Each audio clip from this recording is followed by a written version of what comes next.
HMG, the recognized symbol of excellence in sports entertainment.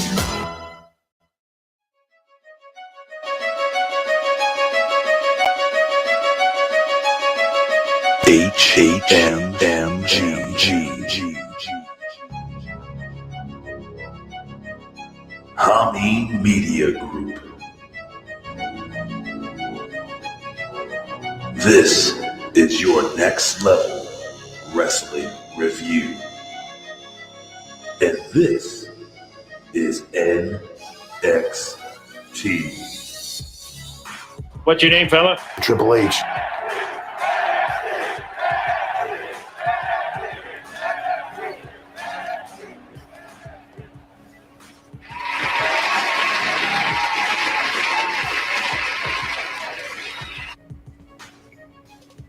Oh, yeah.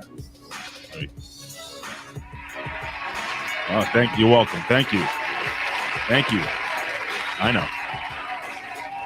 All right. Enough. Ladies and gentlemen, this is your next level wrestling review, where we will give you the news and reviews on all things NXT and pro wrestling.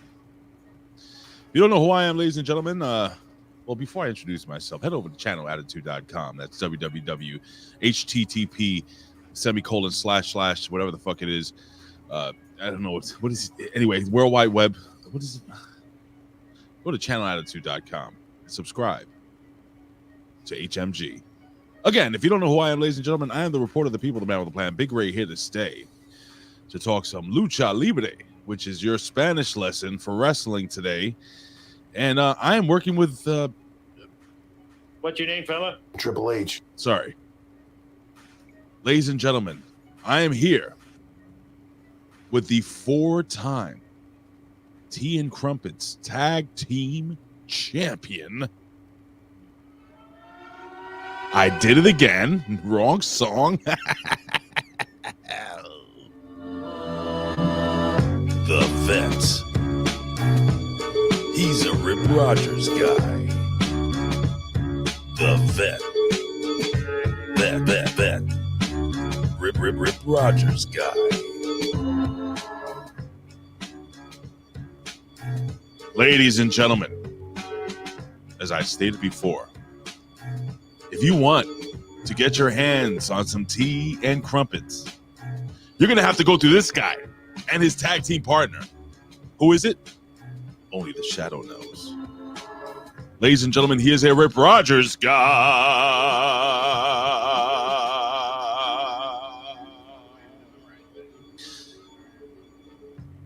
The Vet, Jamie Williams. What's going on, Vet? You got to know what a crumpet is to understand cricket. What movie? What movie, guys? Liz? I'm looking in your direction, Liz. Who knows? Who knows that? That's a movie quote. First in the chat gets a shout out. But anyway, Waiting. I'm good. I'm good, Ray. What's going on, man? How you doing? Same old shit, brother. I was just telling you off air that after I get done with this, I'm gonna have a little sleep gimmick, doctor's visit virtually. So that's different. We were talking off air how I have a doctor's appointment basically, and it's all on whatever the fuck we do here, Zoom or whatever. And you know, what I plan to do is while the doctor's talking to me, I'm gonna be just like, Oh my God, who the hell cares? she's like, Is this one of those tests they do to see like what firmness of mattress that you need? Liz, right there. what did she say? Well, Teenage Mutant Ninja Turtles. She's so good. She's so good at the movie thing. When the doctor's is like, listen, we're gonna need you. I'm gonna be like, Back the fuck off! every time the doctor opens their mouth, you know. You're gonna be honking a car horn in the room? Sure. You're gonna try to stick a virtual gimmick down my throat to check, and I'm like, You're not gonna fit in that hole. so I'm gonna do this the whole appointment. You think the doctor's gonna look at me and be like, well, I'm afraid I've got some bad news. that's what I'm waiting for. No, you'll probably be all right. You think so? Yeah, I think so. Well, we've got a ton of news today, man. Whole bunch of stuff going on. But listen, before we do that, Vet, did you do any shows this week? Did I do any shows this week? Well, besides the usual Impact Attack, which you can find at channelattitude.com. Yeah, don't do that. I mean, you could. Oh, it's actually not up yet. I have to put it up. Well, you can, regardless if you found the latest episode, you can always find Impact Attack there. You can find dozens and dozens of Impact Attacks, starring myself. And some of them even have Big Ray Hernandez on them. Or French Spider-Man. But you got to find, there's only one episode with that, and you got to find it. But it is on Channel Attitude. Make no mistake about that. So premium French Spider-Man for everyone. Did I do anything? No, I think I was off the PWC this week. I didn't do the Smack Attack. I didn't do Light the Fuse. It was just the normal rotation this time. 2 shows. Did I put over last week how much I enjoy listening to Aaron Ben Shlomo talk? Yes. Okay. I'm going to do it again. Aaron Ben Shlomo. I love the way you talk. It brings joy to my heart. Hey, Vet, I don't know if we discussed this off air, but have you watched The Boys? You have, right? Yeah. Oof, season 3, huh? Did you finish it? Yeah. Okay. Spoiler alert, stuff happens. Oh, a lot of stuff. Homelander. You know, people hate Homelander. I relate to Homelander. I get it. Oh, boy. I get it. The whole milk thing. What? I'll continue. I'm just saying the whole milk thing. Like, I get it. You know, the poor guy was raised in a cold hospital with people that didn't love him. They just wanted to use him like a lab rat. Get it, lab rat? We got lab rat here. Maybe he's here. Who knows?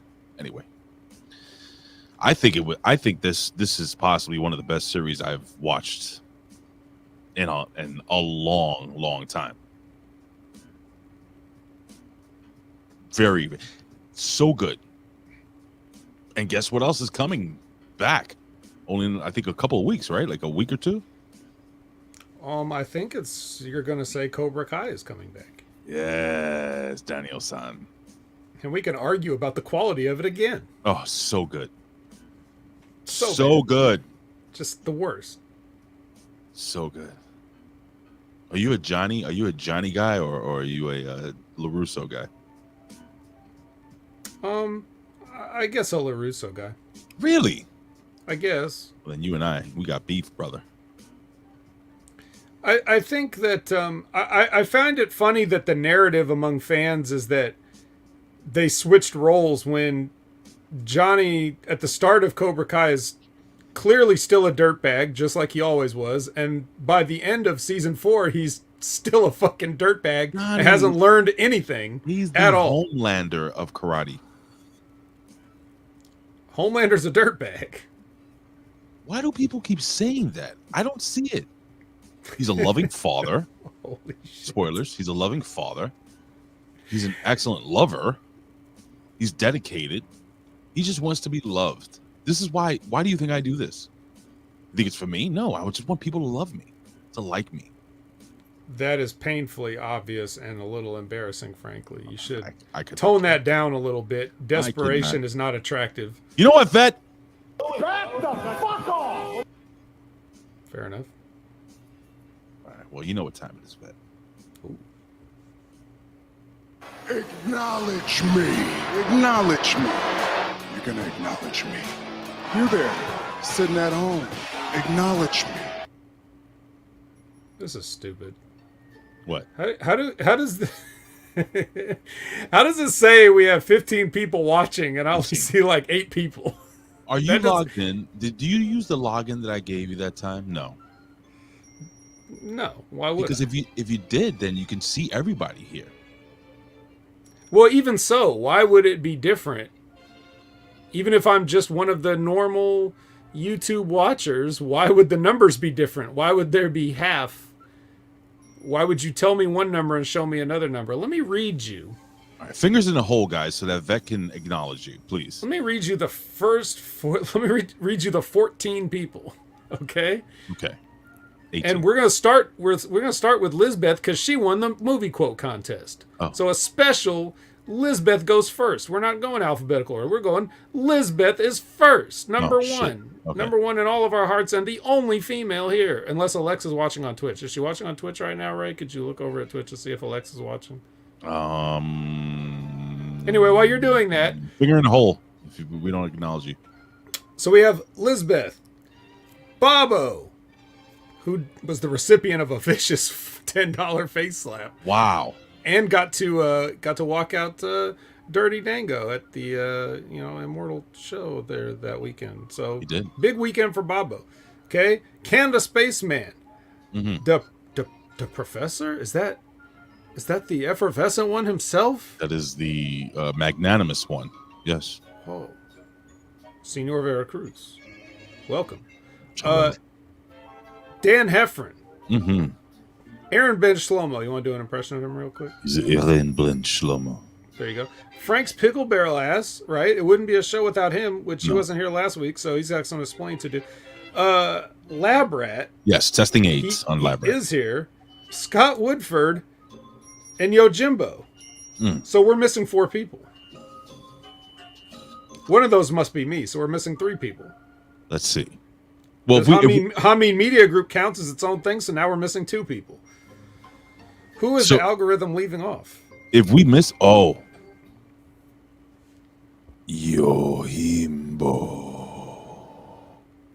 Did I not say him? You did not. I would have did the voice. You're right. Media M5. Yeah, Media M5 was here. You said that. Scott Woodford. I mean, I'm seeing names. Oh, how about this guy? Mr. Haltastic. Haltastic. 3 weeks in a row. Hello, everybody. Let's go. Cold-blooded. Cold-blooded. Holy smokes and Jesus. Cold-blooded is here again. Al Robinson I really feel like and just typed a period. It's pretty good. Dan Heffron, you said Dan, right? I'm pretty sure I did. Let me see. Bobo with the dog bone in the hole. Respect that. All right, so I think that's everybody. Canada Spaceman, Yojimbo. Okay, I think we got everybody. If we missed you guys, you have 10 seconds right now to put a finger in the hole so you may be acknowledged. Because that's what we do. And even to whatever degree you get acknowledged, Lisbeth's still number 1. You acknowledged Al Robinson. A late period. I get it. Oh. It's like a rebus kind of thing. And we serious like a late period. Got it. All right. Well, I think All right. 10 seconds are up. Yeah, sorry, guys. It's okay. It's not your fault, Vet. There's always channelattitude.com. The 3 count. This is the 3 count with today's biggest stories in pro wrestling, world news, pop culture, sports, and more. And now, back to Big Ray and the Vet.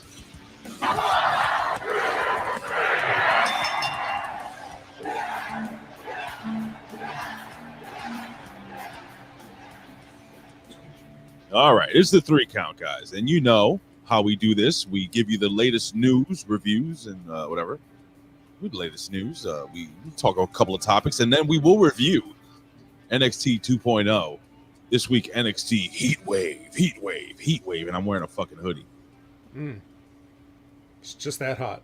Well, is it a flame retardant hoodie? It is. Oh, okay. So that's probably what. It's a New York Knicks hoodie. See? Yeah. And you must get flamed a lot for liking the Knicks. So. Shit. You have no fucking clue. So, yeah, we'll review NXT Heatwave. Thank you guys for joining us this week. And let's jump into the first little story here.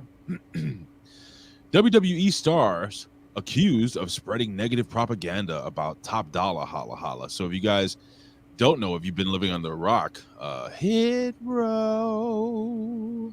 Remember what we said when they were on NXT that they should do like a Michael Bublé version of that song? Hit row, hit row. No? I don't remember, but it sounds like something we would have said. Are we gonna have to start doing NXT with British accents, like reviewing the show? Don't jump the gun. Okay. There you go. Yeah. Maybe do an Australian accent. Close enough. Yeah. Anyway. So what are people saying about Top Dollar? Top Dollar, holla holla. So basically, Hit Row member Top Dollar made his way. This is courtesy of Ringside News. Made his way from the world of football professional. Okay, they take you there. Top Dollar has been seen as the leader of Hit Row due to his impressive mic skills. Do you agree with that? He's all right. Now, Ringside News, that's the disreputable one, right? You know, people say they're disreputable. Sometimes they're on point. What I do is I cross-reference other pages too. But this one just is, how can I put this? Their writing is simpler to read through. Does that make sense? I suppose. Anywho, so basically, Mark Henry was speaking on Busted Open Radio on the podcast. So I take this, it's out of Mark Henry's mouth. He said that people were basically threatened by him, threatened by Top Dollar, holla holla, saying, because he's so big, he's so strong, he's so agile, he's so good on the microphone, he's got so much potential. They gave him, and I could see this, Vet. They gave him that show where he, oh god damn it. Shut the fuck up, getting fucking phone calls. Sorry about that, guys. Where they gave him that gimmick show where he was walking around like a mark, and putting on the Undertaker's hat. Well, WWE Treasures. Yes. Lasted all but 8 episodes, if I'm correct. I don't know. So, Vet, explain to the fans, the friends, the family here, why this is just typical of a locker room. I think part of it has to do with the fact that he got such a prominent role so quickly. He did. I think that's kind of it. And I think, didn't The Undertaker like him? When I saw that episode with The Undertaker and Kane, I felt that they were like mocking him a little bit. Well, not on the episode, but like I think, because you know how The Undertaker sometimes would go down to the Performance Center and they like to bring guys in to coach the big guys, like, because bless Norman Smiley, he's not going to tell a guy AJ or whatever his name is how to Styles. work like a big guy. Oh, what was his name again? Top Dollar. Top Dollar, holla holla. Yeah, but isn't his name AJ for real or something like that? I don't know what his real name is. I call Well, Top Dollar. anyway, so I thought maybe The Undertaker took a liking to him then, which may have led to some involvement on the show. I don't really know that much about him. This is the first I'm hearing of it. I think there was some incident where, because remember when Hit Row got called up and then they just released BFAB, and then I think they kind of were like trying to find out what happened. The way he explained it, he tried to freestyle. He could have freestyle on somebody too. Like he did. I think he did a video, not a video, a rap song, and he released it, and WWE wasn't happy with it. He was like cutting promos on people, basically. And by WWE, you mean all the people that are either fired or scared for their jobs now, right? Basically. Because look who's back. Yep. But anyways, I don't know. I don't know. I wish it's not that I don't want to speak on it. It's just I really don't have much information. It's a lot of hearsay. Yeah. All I could tell you is that it seems strange that Hit Row got called up so soon. Right. It seems strange that they got released so fast. Yeah. I suspect that it had a lot more to do with other reasons than the ones that were given. Top Dollar, holla holla. So, yeah, but he definitely. I remember when she got released. I remember he in an interview he said something like he asked about what happened with her travel because they didn't come out and tell them that she got released. They found out because she wasn't on the booking or something, right? And then he was like, "Hey, what happened?" And they're like, "Now that you asked that, you have heat."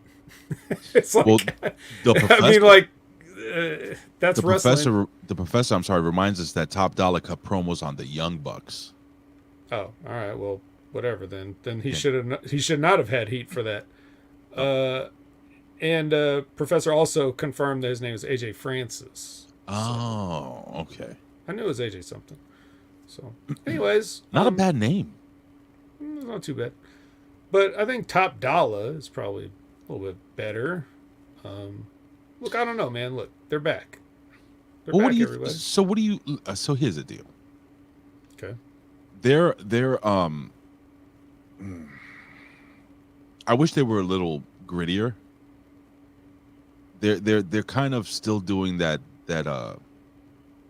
watered down hip hop shit.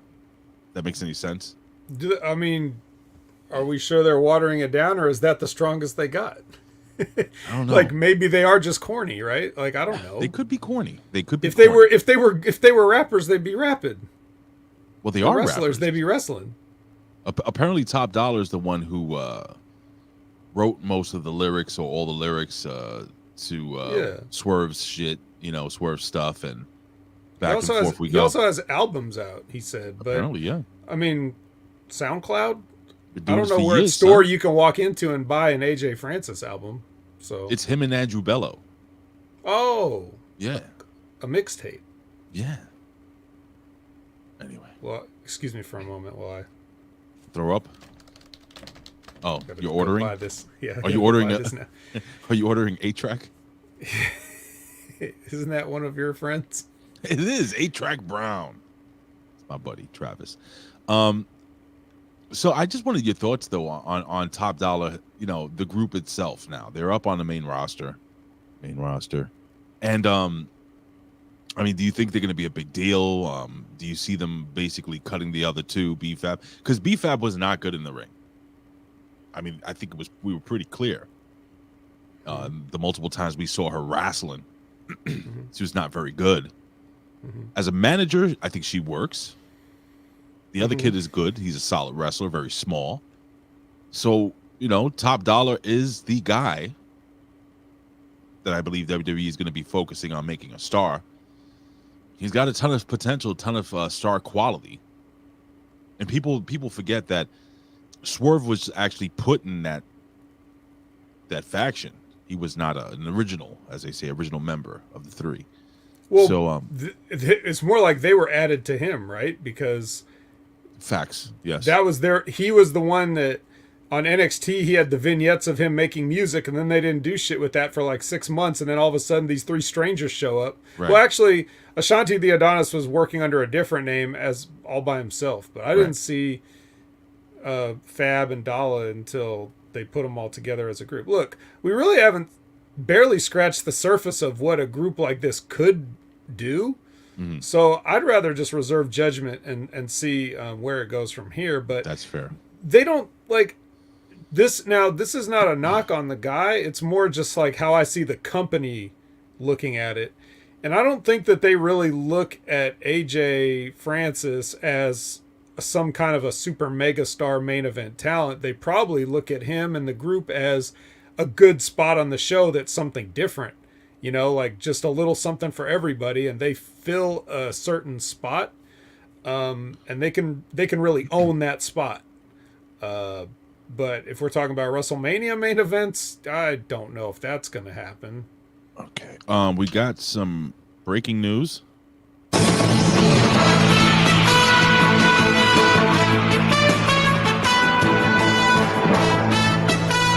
All right, we got some breaking news here. Coming out of the Wrestling Observer less than an hour ago. Paige Van Zandt pulled from BKFC fight Bare Knuckles, the bare knuckle gimmick. That's probably good. She's a pretty girl and she can't fight, so that'd probably be a bad combination to be in the in a bare knuckle fight league. It says here, the 28-year-old was scheduled to face Krissa Sagala. Whatever. On Saturday's card from London, the BKFC announced on Tuesday the fight has been pulled from the show. MMA Junkie is reporting that Van Zandt versus Sigala, whatever the fuck her name is. Let's call her Sig. Was removed from the event in order to headline the company's show October 15th. Okay, of course, a goddamn pop-up. Anyway, other reports suggest the fight was pulled due to logistical concerns in London and could be removed. Anyway, so Paige Van Zandt put out a statement. She says, all in caps. Her official statement is all in caps. This is out of my control, Van Zandt wrote. I went to it, what is it, and tight camp and weight cut to be pulled a week out. I did not pull from my fight. I was pulled. I am pissed off and heartbroken. My fucking ass. I worked my fucking ass off to be pulled a week before I'm supposed to compete. God damn it. That's good that she worked her ass off, because last time I saw her on AEW, she was plumping up a bit. She had a little extra ass. Yeah. No weight cuts there. So are you disappointed that Paige Van Zandt's not going to be punched in the face? She can get it, bro. Oh, wow. Very attractive. Yeah, I kind of thought that the whole idea of her being, and I think I talked about this with Colin before, it was like, the whole idea of her being in mixed martial arts is that she's an anomaly because she's a woman that looks like a woman and is attractive, and there's very few of those. Wrapped in an enigma. Yeah, there's very few of those, so that was the kind of the gimmick. Unfortunately, she's not very good at the whole, at least not at the UFC level, she wasn't good at fighting, so. Professor, are you breaking news here? Oh, he's asking, could the fight move to fight OnlyFans in Jello and draw more money? I think they would. Just saying. Anywho. So, ding dong. We have some more news here. CM Punk still not cleared to wrestle. Oh. But he came back and beat everybody up by himself on Wednesday. On one foot. Yeah. How do you feel about CM Punk going in and just fucking getting hurt right away? It wasn't right. Could have happened to a nicer guy. You mean right away? I don't fucking. From when his AEW debut? It was like a year ago. CM Punk. Listen, man, I could give two shits about this guy. Seriously. That's not what you were saying. If you go back and check the tapes, stop it. You'll find Big Ray saying things like, can't. When they got CM Punk and Daniel Bryan, I think AEW Daniel can do Bryan. some things. That'll be Daniel Bryan. Yes. No, but you grouped him in with that. You were very well. I mean, and then 2 weeks later, you were like, So. Because it was bullshit. Well, you shouldn't have said it. I don't have that. I think you do. I can't find it. I wish you would. Well, And you shouldn't have said it. Yeah.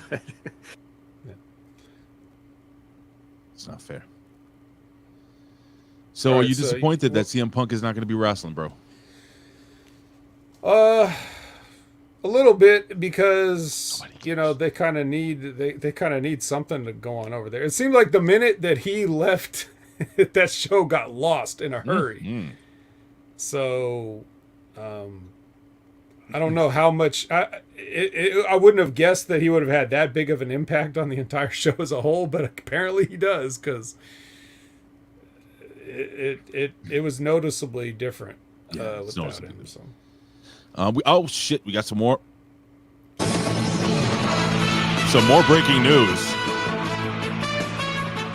We're gonna go out to the field. We have our very handsome and hung news reporter Big Ray out there. Big Ray, take it away. Well, Big Ray, apparently Sasha Banks has been attacked in the streets of, well, her car has been attacked. Anyway, we'll take you to Sasha Banks. Sasha Banks, what happened? 5 minutes in Oakland. Just 5 minutes.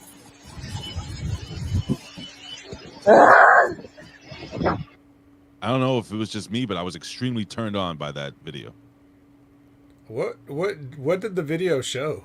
You didn't see it? No, what happened? Oh, you didn't see the video? I was watching her, but did something happen to the car? What happened to the car? Was a wheel off or something? No, not the wheel. Not the wheel. I think it's only fair to just just show you real quick if you can see it here. It's because maybe if you didn't see it, the other people didn't see it. So let's take it back a little bit. Here we go. Actually, let me just fast forward a little bit here. Look at the windshield. Boom. See that windshield? The back windshield, dude, there's a huge hole in it. Oh, I guess so, huh? You don't It's see kind that? of it was a little hard to see from certain angles with the glare, but Yeah, I feel you, bro.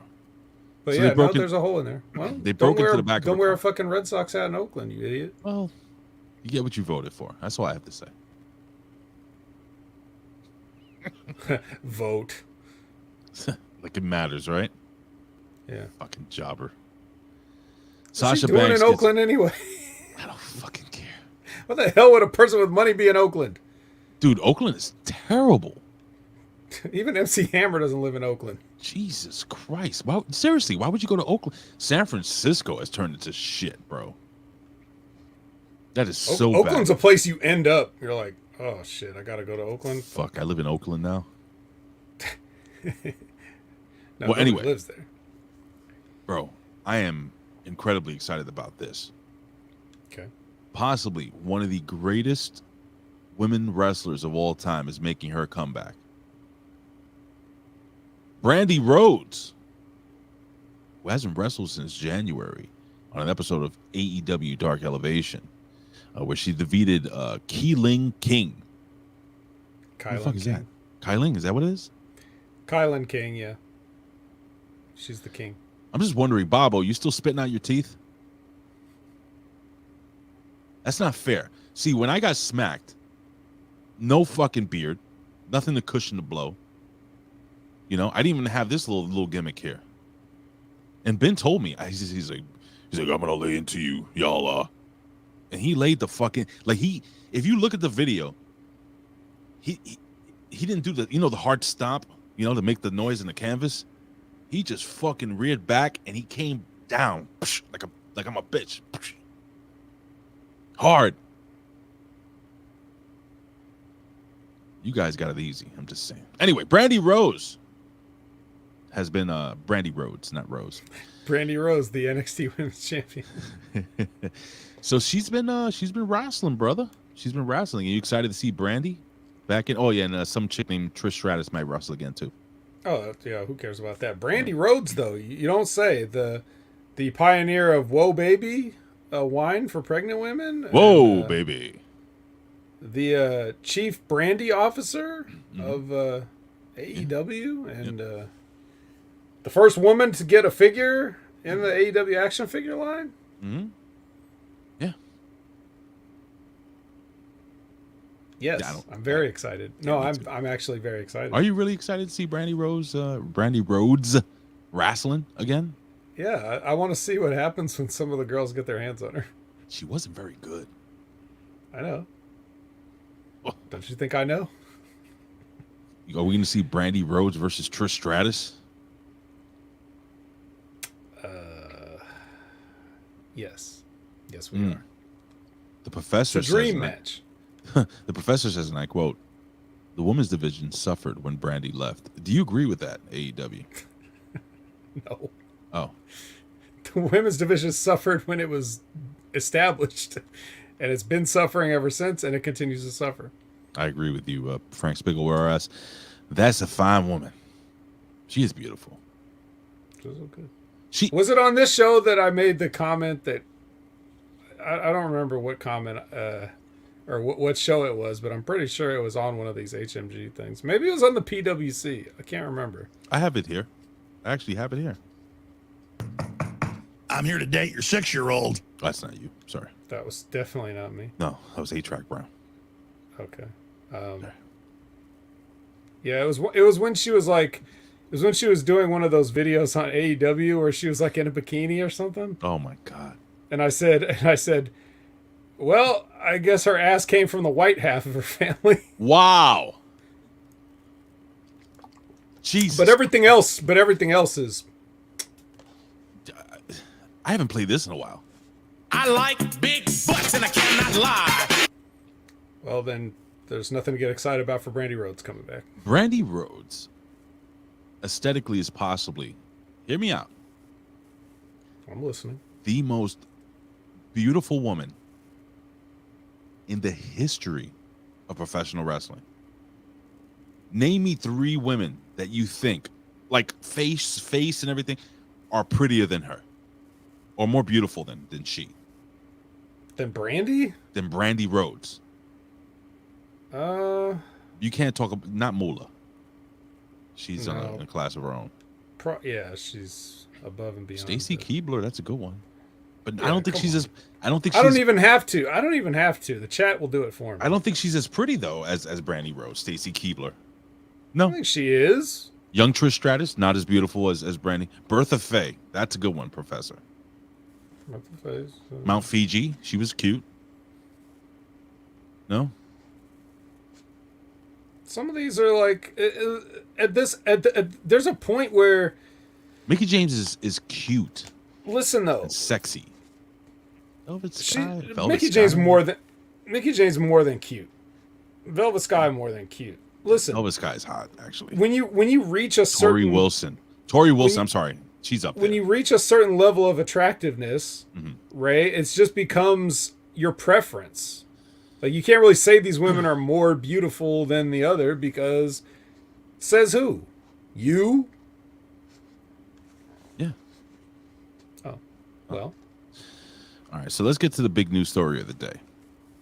So there have been multiple reports that an AEW wrestler under contract has been contacted by WWE. I have learned.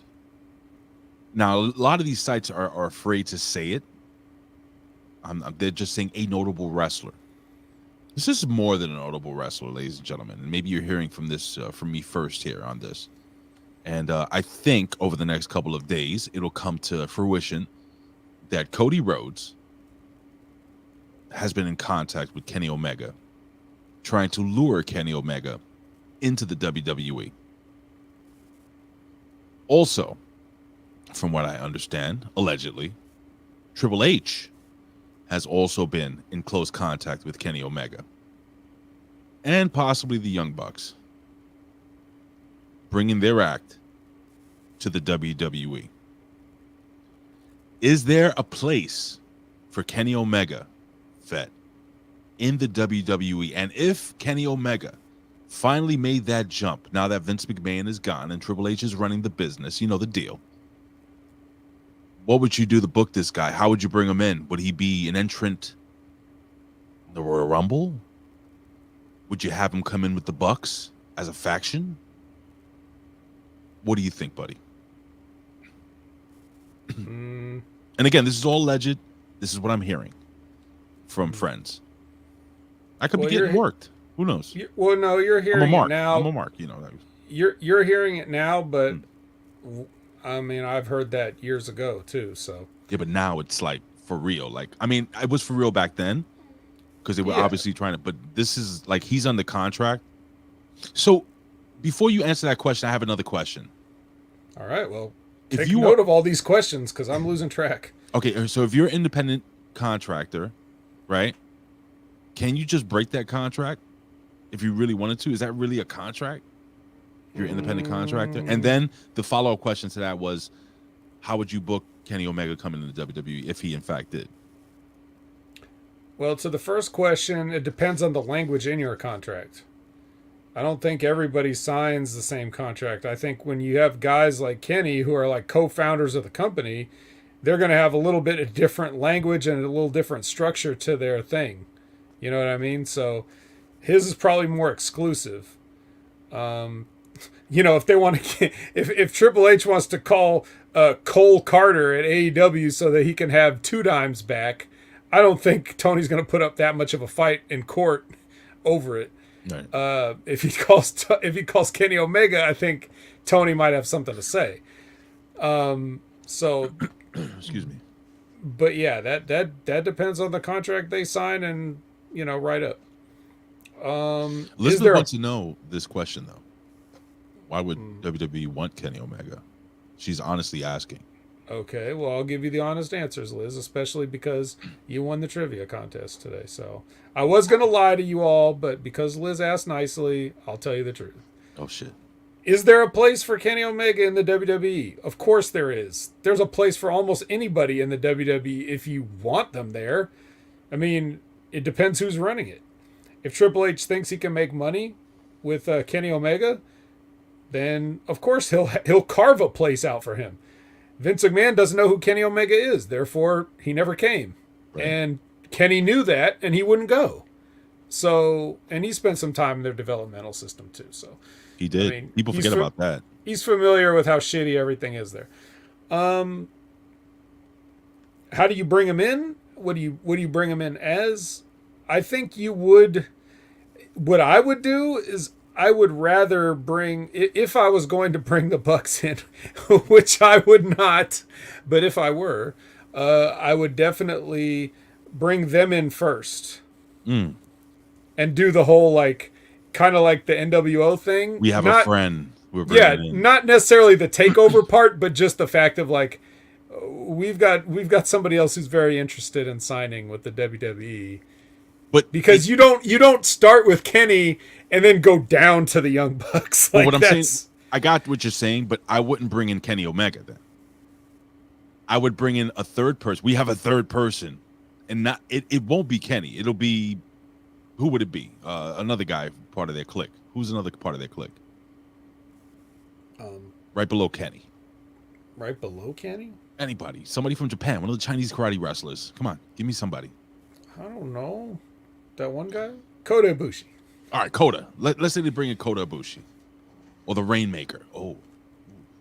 Triple H has said he wants the Rainmaker before. And when you say Kota Ibushi's name, you say it the right way. Mm-hmm. Can you say it? Kota Ibushi? Hold on. Ibush! Kota! You cut it off too early. If you're announcing a Japanese guy's name, you have to do the last part like you're falling off a cliff. Okay. Ibush! Kota! No, you cut it off again. You have to go down? Like you're falling off a cliff. All right, one more. Ibush! Kota! Pretty good. You didn't fade it down enough. But I'm going to Japan. All right, he's going to Japan, folks. And then you bring in Kenny Omega as a surprise. Yeah. Well, whatever you do, I mean, you just bring him in and whatever. It's just another series of matches, and get some money out of him before he decides he's gonna quit wrestling altogether. You think he's gonna quit for real? Yeah, probably. Okay. He's getting old. So. How old is Kenny Omega right now? God, he's got to be almost 40. It's got to be like 39, 38, 39. Still in his prime, though, dude. Wrestling prime is like between 35 and like 45. Yeah, but he fucked himself up pretty bad recently. True. On his own, I mean, that's his own admission. I don't know if he's telling, the truth about himself. I don't know why he'd lie about it, but... 39. He's 39 years old. He's still got a long way to go. He's pretty young. But bump-wise, like his bump card, he's probably only got like... He's got like the hanging Chad left on the bump card. Yeah, and Kenny Omega, like the question you ask me sometimes, can he work? No, he can't. Right. Kenny Omega has to plan out a whole match with everything ever that anybody's ever done in a match inside that match. So right. If he's not going to do that, he doesn't know what to do. He can't just adjust, like some guys do, right? Mm-hmm. Like AJ Styles may not be able to have the kind of match that he did when he was younger, but he can get pretty close, and he can be smart about some of the other stuff that he does in the matches to make up for it with psychology and other things. I don't think Kenny Omega has that gear. I think he just, all he knows is how to flip out of the ring and hit his legs on the barricade when he goes over. That's why he's in the situation he is now. So let's see something. Hey Siri, how old is Kenny Omega? 38. So before we move on to Heatwave, what do you think of RVD teaming up with bro? What do you mean? As what? As like a booking idea? Like a tag team, yeah. There's a lot of talk about Riddle and RVD teaming up together. I mean, there could be something there. It's money. They gotta bring in that chick with the big butt and the boxes in her stomach, the 6-pack. His wife, right? This is his wife? Oh yeah. What's her name? Twerky McGee? I think you're close, but I forgot. Yeah. Well, veteran, it's time. Do you have a cold beverage at hand? I have a little water left in this bottle. Do you want to refill it's room that? Temperature. No, it's all right. I'll make it. You sure, buddy? Katie Forbes. Katie Forbes, yes. Oh, how did I know that Frank would know exactly who it is? Well, Frank is a disgusting person. Who was the guy that got the needles knocked out of his arm by Ben at the indie event? I don't know. Yo, thank you guys for going over and supporting, man. HMG, you know, I'm hoping that when me and Jen finally make the move to Florida, I'm planning to go to multiple NXT events. If I can go weekly, I'll go weekly. Full Sail's not that far from where I'm looking to move, so let's see, man. Reporting live from NXT. Well, you sure you don't want to refill that water bottle? Get some Gatorade. It's gonna be hot out there. You're telling me it's supposed to get in the, was it 105 today? Jesus Christ, bro! It's like 81 and beautiful here in New York City. Fuck you. I swear to God, it's actually I have the air, so it's too hot to just have a fan on, but it's too cold for this air conditioner. That's why I'm wearing this hoodie shirt. Oh, excuse me. It's only gonna be 102. Sorry. Oh, that's not that bad. Yeah, it's. You can barely cook an egg. On the, ladies and gentlemen, it is time for NXT 2.0's Heat Wave.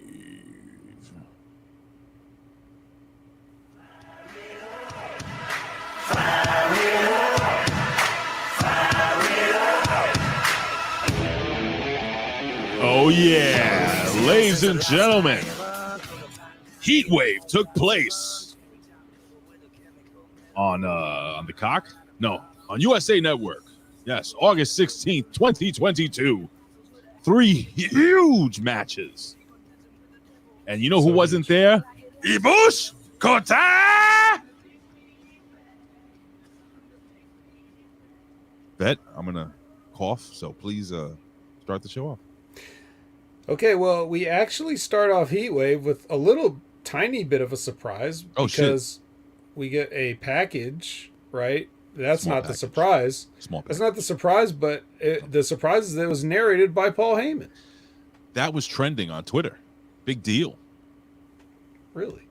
It was. Yeah, I as soon as I heard his voice, because I watched the first half hour on my lunch break, and I watched the last hour and a half on the train. A long fucking pay-per-view, whatever the hell you call it, special event.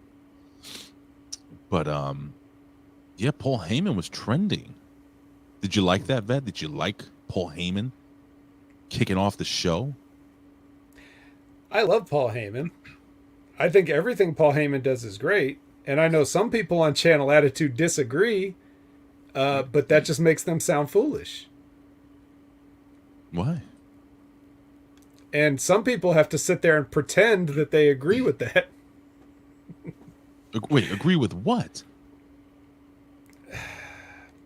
So we're going to start off the night with Giovanni Vinci versus a Carmelo Hayes.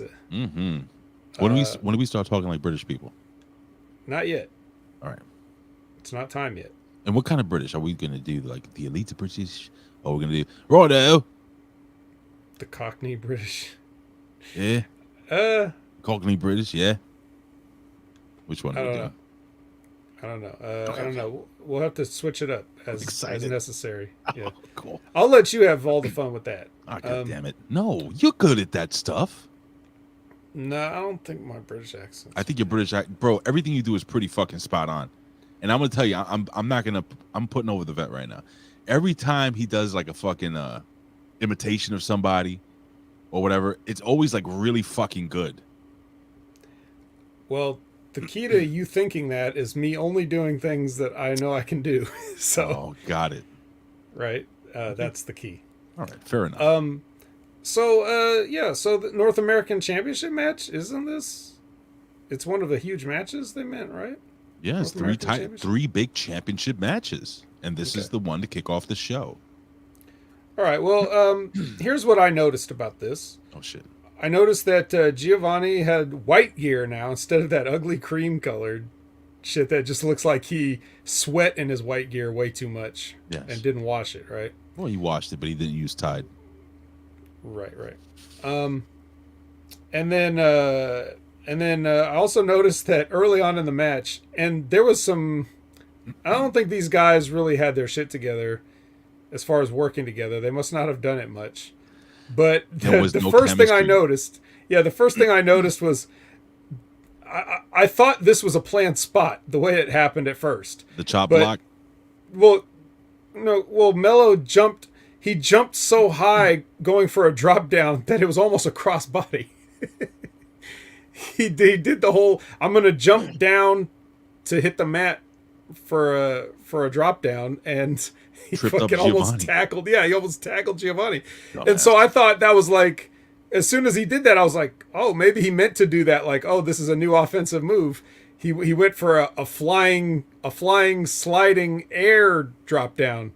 But no, he just fucking jumped way too high for no reason, and Giovanni tripped. And you could tell that it was definitely a mistake because he grabbed him in a headlock right away, and then they had to switch headlocks because the wrong guy grabbed a headlock. And the whole match was very similar to this. And I don't think that Carmelo appreciated getting lit up by some of those chops in the corners and stuff, because he was definitely kayfabing, not opening up for it. So he probably didn't know those were coming. Let me tell you something, brother. Go ahead. That's all the notes I have, so you take this one from as soon as I saw that, first and foremost, so Carmelo laid into Giovanni with the chop. And you're right, but you've said this. You hate when they do this. You gotta take the chops. Yeah, he wasn't doing that. He literally, the last chop, he blocked it with his leg. Yeah. What? Yeah. He did not like it. These guys are both supreme in-ring talents, but they have no in-ring chemistry at all. It seemed like these guys had never worked together ever. Very sloppy at times. The communication was not there. With all that being said, it was still a good match, and I was still invested, and I still thought Vinci would. I thought they were going to put the belt on the guy. Mm-hmm. That's how convinced I was, especially after they threw out Trick Williams.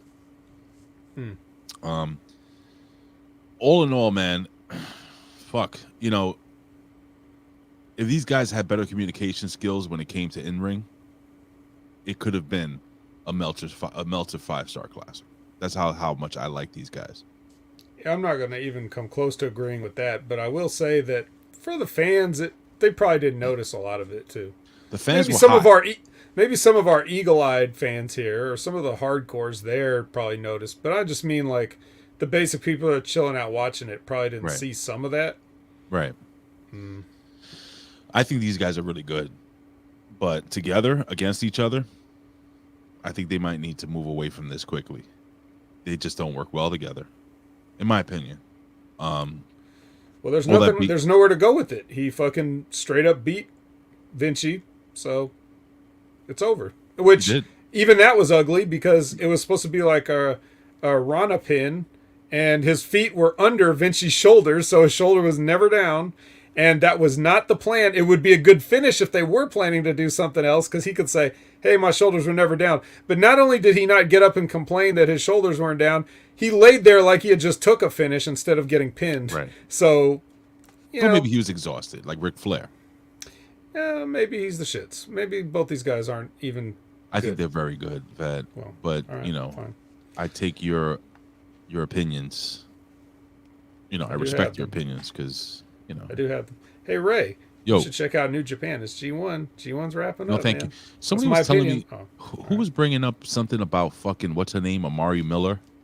She returned to Twitter after controversial Sasha Banks tweet.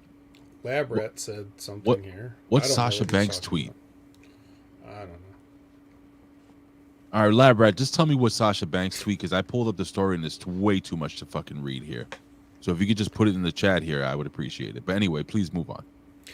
All right, so they show how earlier in the day Toxic Attraction arrived, and they ran into Junior in the parking lot, and they were both like, I have a belt, and he's like, I have a belt too, and they're like, well, don't lose your belt, and he's like, I won't.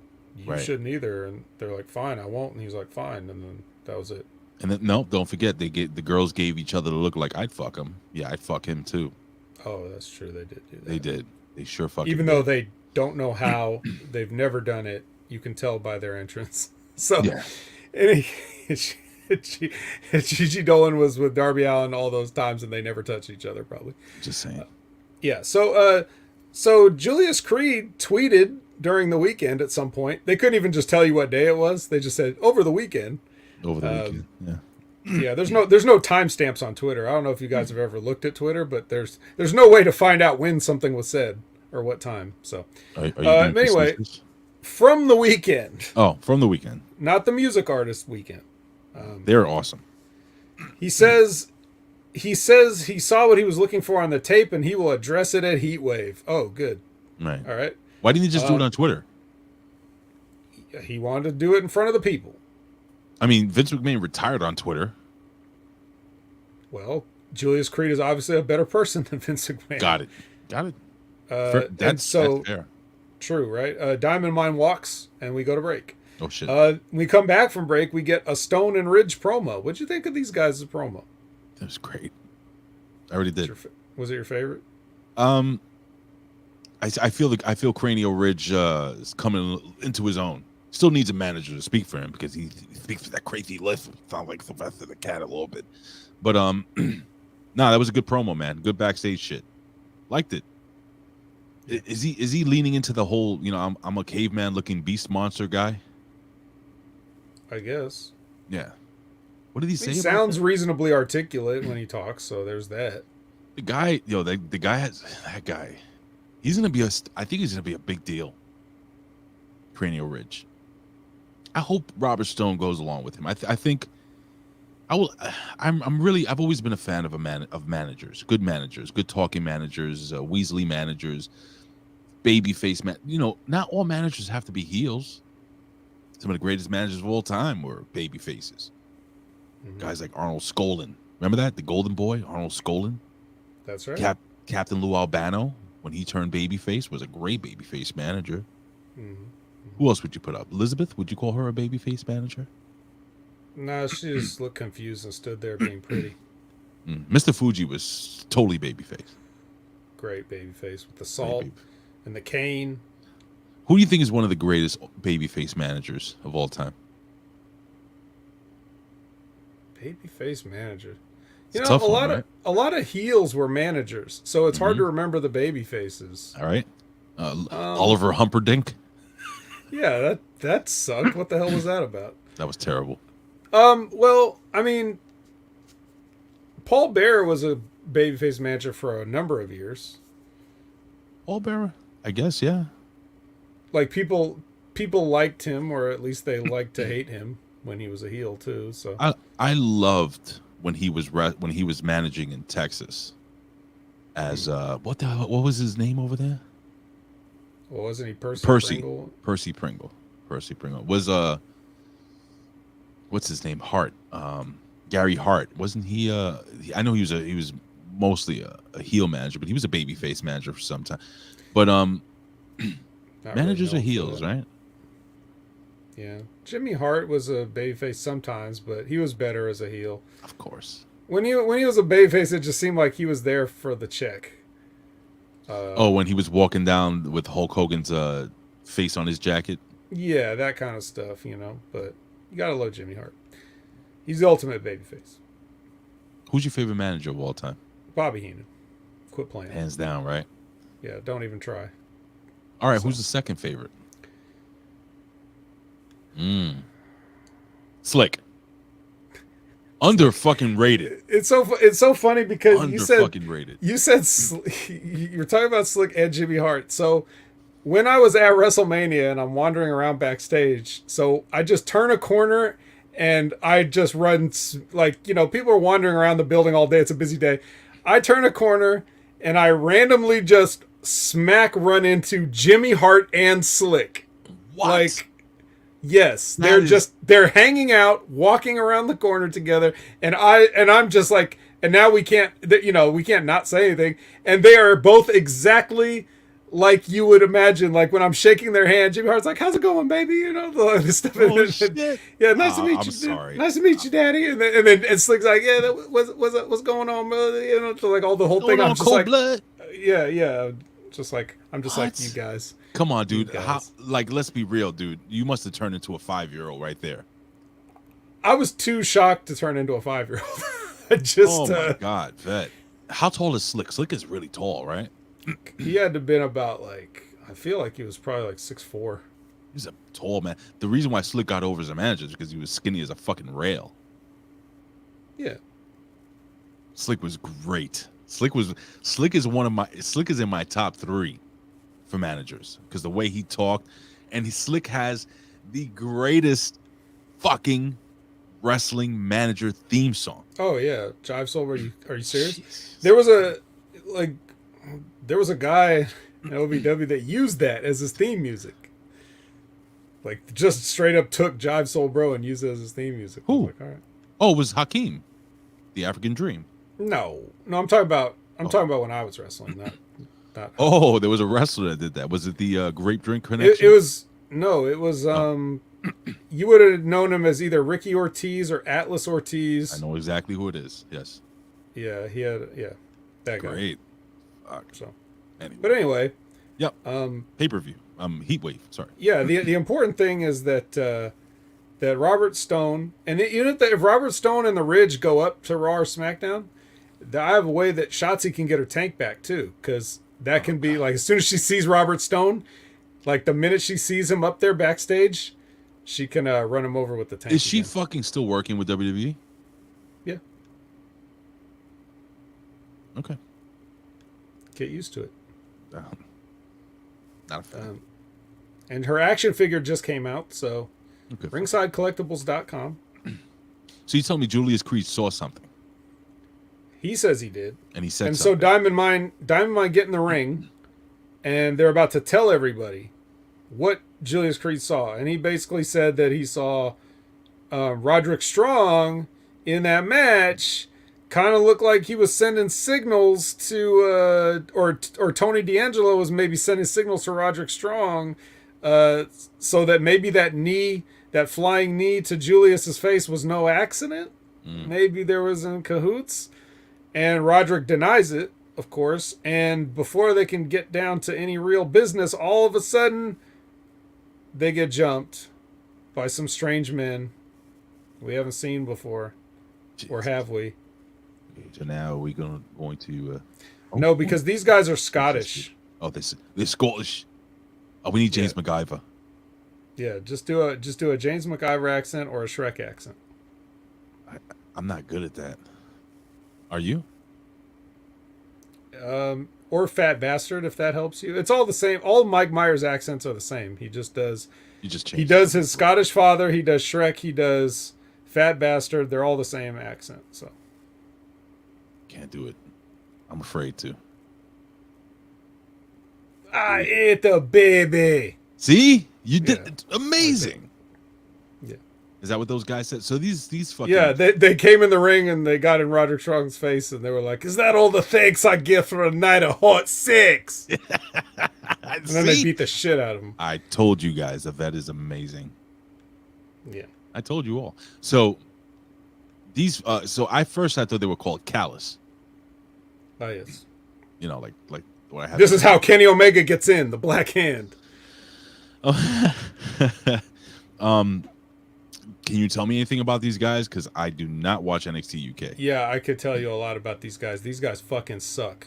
If think of the most boring wrestlers that you've ever seen in your life. Think of like Dino Bravo. Oh no. Or like you know what I mean? Like just think of all like the times when you were watching wrestling and you just wanted to... Oh, like Ken Patera. Not Ken Patera. What was the guy's name? The world's strongest man at the time. Well, that was Ken Patera. No, I know him, but there was another guy. Dino Bravo. I just said it. Not him. Not there was him. nobody else was there doing was that. another guy that he was terrible. I gotta look him Dino up. Bravo. Ladies Dino and Bravo. all right, hold on, chat. This guy looked like Taz, but way wider, fat, short, like big. He used to wear a weight belt in the ring. Come on, guys, Professor, if you're there, you know who I'm talking about. He was supposed Patera was the one that wore the weight belt. God damn it! Just go do what you're doing. I'm gonna look this guy up. You're confusing like several people. I think. No, you're amalgamating 3 different people into one person. No, I'm telling you, it was a guy wrestling in WWF.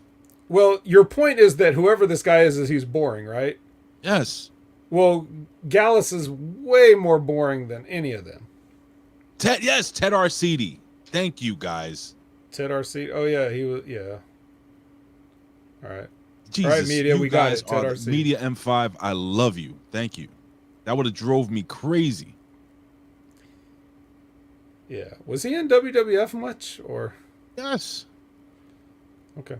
Fucking Ted Arcidi, bro. That guy was a man. Yeah, he was like a boring power man. lifter or something, right? Yeah, he was this guy. At least he had an excuse. You know, Ted Arcidi.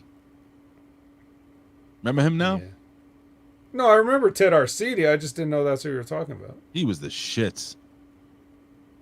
But Well. man, did he have a look, huh? Look at this guy. See the power, the weight belt? Yeah, now guys look like that and they just do moonsaults and shit. So yeah. Well, anyway, so that's the guy, Ted Arcidi. Yes. All right. Well, anyway, like, dude, Gallus. I used to watch NXT UK, and every time they would come on, I'd be like, oh.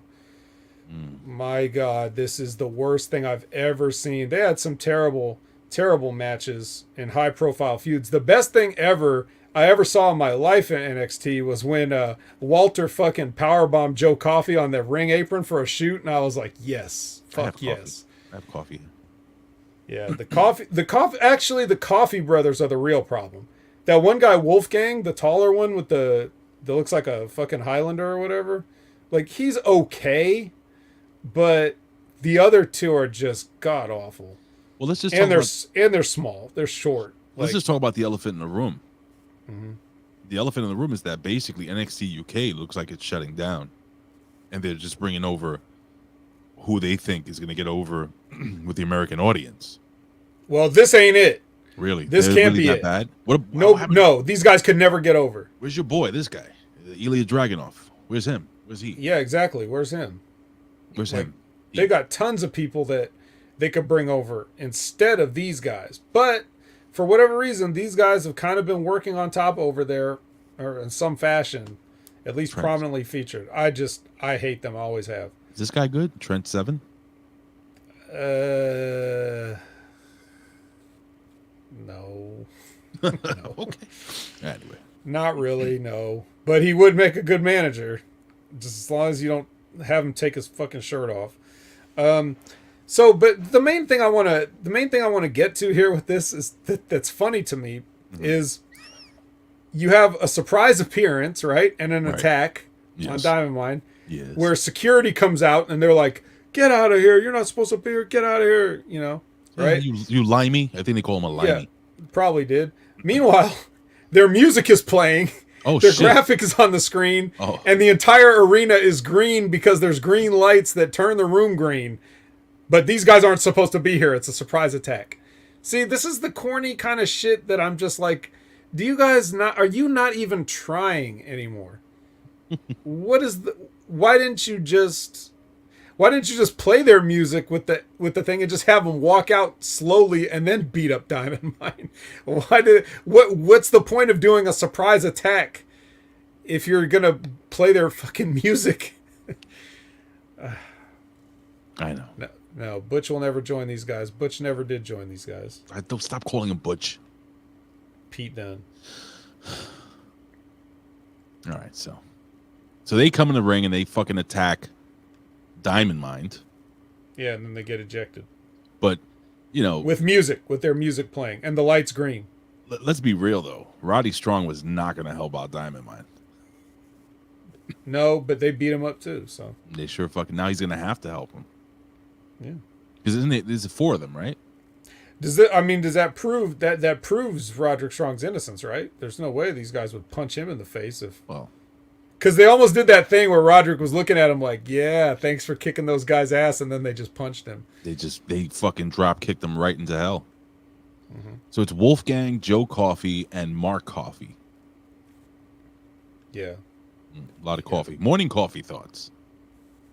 Yeah, I don't even like coffee, and I would drink a fresh, hot, steaming cup of brew every day before I watch any more Gallus matches in my life.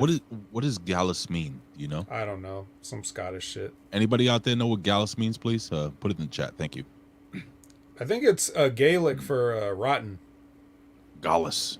You're the Gallus. Yeah. So you too, Gallus. Sorry. That was pretty good. Don't beat yourself up. That was not bad. It was Scottish. So we get a Roxanne Perez interview with Mackenzie, and then in the right at the end of her interview, when she's done making her point or just about, they play Cora Jade's music, so she has that look like, okay, time to go. And then Jade does her entrance. They go to break. Then we come back from break, and Zoe is doing her Stevie Richards fitness with the bands, and Nikita Lyons is there, being supportive. Since they're a brand new tag team, so they might as well support each other. And then they cut over to JD McDonough in an ice bath. Why? I don't know. I don't know why we need to see that, but there he is. That's how he preps for his match. Ice bath. Why not? Okay, hold on. What does it say here? Oh, Lisbeth. Scottish Gaelic for a bitch. Yeah.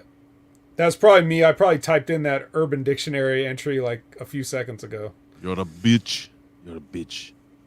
You're a bitch.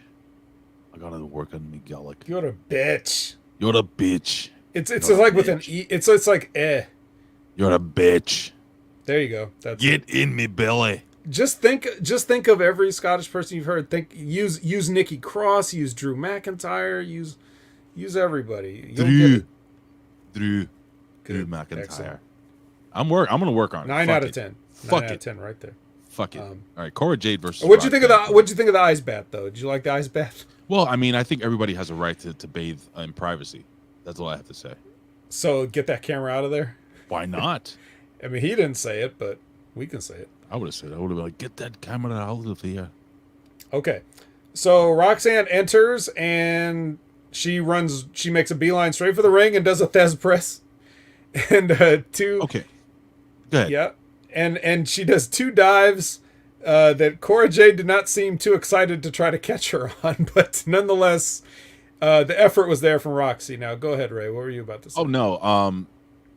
We've conversated regarding this, so we've conversed regarding the fact that, you know, if it's a blood feud, you don't start off with a fucking collar and elbow tie-up. She went in there and she fucking attacked Cora Jade. See, this match may have not been the cleanest, but I think these girls showed passion. I've been using that a lot.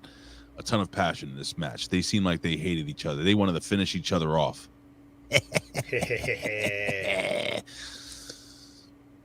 Not a great technical match between these two. Well, and we all know who to lay that on. Well, yeah, it's Cora Jade's fucking fault. I did like the finish.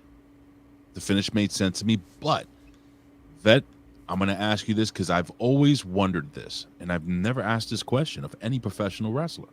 And here we go. So if you come into the ring, let's instead of using the kendo stick, let's use a championship belt, right? So Vet, you and I are having a match, and I come in the ring and I swing that championship belt, and I miss you in the championship. You know, you hit me with the right hand, the championship belt drops on the floor, and I DDT you onto that championship belt and get the pin. Why is that not a disqualification? Okay, so technical answer, I would say referee's discretion. Like, the referee doesn't want to get crucified because he called for a DQ in a big stakes title match. That's probably the, if we're going by the kayfabe reason why. Because you'd be well within your right. You'd be well within your right to disqualify somebody for using an object, even if they did not introduce the object into the match. Mm-hmm. But Cora came in with the kendo stick.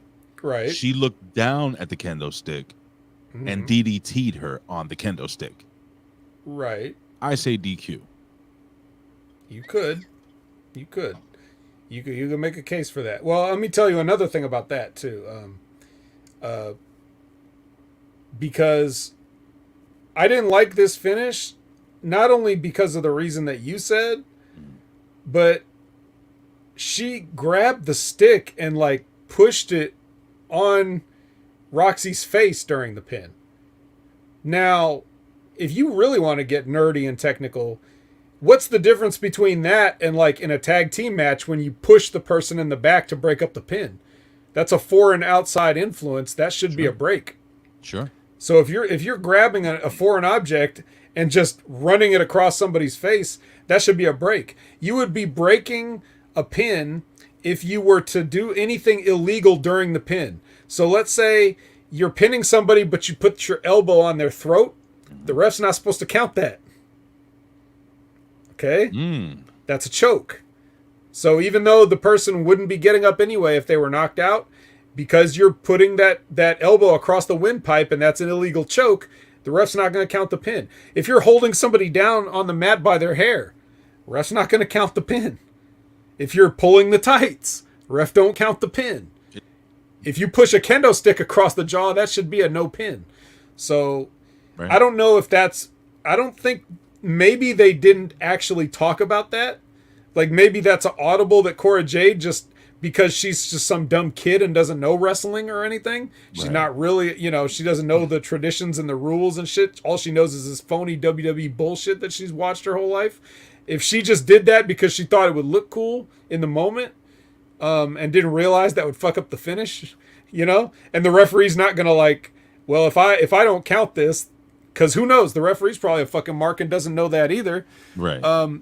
He's not going to upset the entire finish of the match and then have them go into another finish on the fly. Well, the referee was 11 years old. Yeah, that fucking guy, like a young kid. He should have been sitting out there with fucking Izzy. But in any case, so that's my problem with the finish. You introduce a foreign object into the decisive pinfall. Sorry, that don't fly for me. Don't fly for me either, yo. So anyways, just a couple other notes about this real quick. Picture in picture, we got a confirmation that the Chucky season 2 is returning this October. Okay. Yeah. Chucky. Chucky. Chucky. Don't fuck with the Chuck. All right. The other notes I had was that Cora in this match was very reptilian as well. Like, I don't know if this is teasing that she wants to join Toxic Attraction, but yeah, there was a lot of tongue sticking. And if you notice, like, it's been a problem. Like, people sticking their tongue out has been a problem. Did you happen to see Monday Night Raw? No. Okay. Well, for anybody that did, you may have seen Mustafa Ali and Cedric Alexander come out for a tag team match. And for some reason, they're like walking around backstage and they're going like this. They're like, with the tongue. Yeah, just sticking their tongue out and shit. And just like, keep your fucking tongue in your mouth. You're everybody. 80s. Why did you ever notice that a lot of wrestlers did that in the 80s? Yeah, but that's the thing. Yeah, they would do that, but that's different. That's different than what these kids are doing. These kids are just like when Reptilian Britt Baker does it, she's doing it like a reptile. It's weird. And Cora Jade was doing it a little bit. Elizabeth agrees. The tongue sticking out makes me want to punch people. Well, you must want to punch half of professional wrestling because everybody's doing it in all companies. It's like they don't know what to do with their mouth. So I got to do something with my mouth. No, shut it. That's what you do. A lot of ladies do the whole this right here. Yep. Oh, that's a Ty Conti. Oh, excuse me, Ty Mello. When the fuck did her name become Ty Mello? If they just got married, why isn't it Ty Guevara?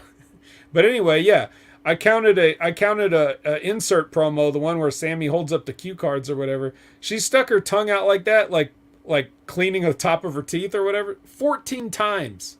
No, you didn't. 14 times? 14 times she did 14 times. I think we have the answer here. Bobo says maybe they're trying to be like Meltzer with the tongue. Most people don't see him. Ugh. He seems stinky. He smells weird. Maybe he doesn't. Maybe he smells like a... I could see Dave Meltzer using something like Stetson cologne, Old Spice, Sex Panther. 60% of the time, it works 100% of the time. Great.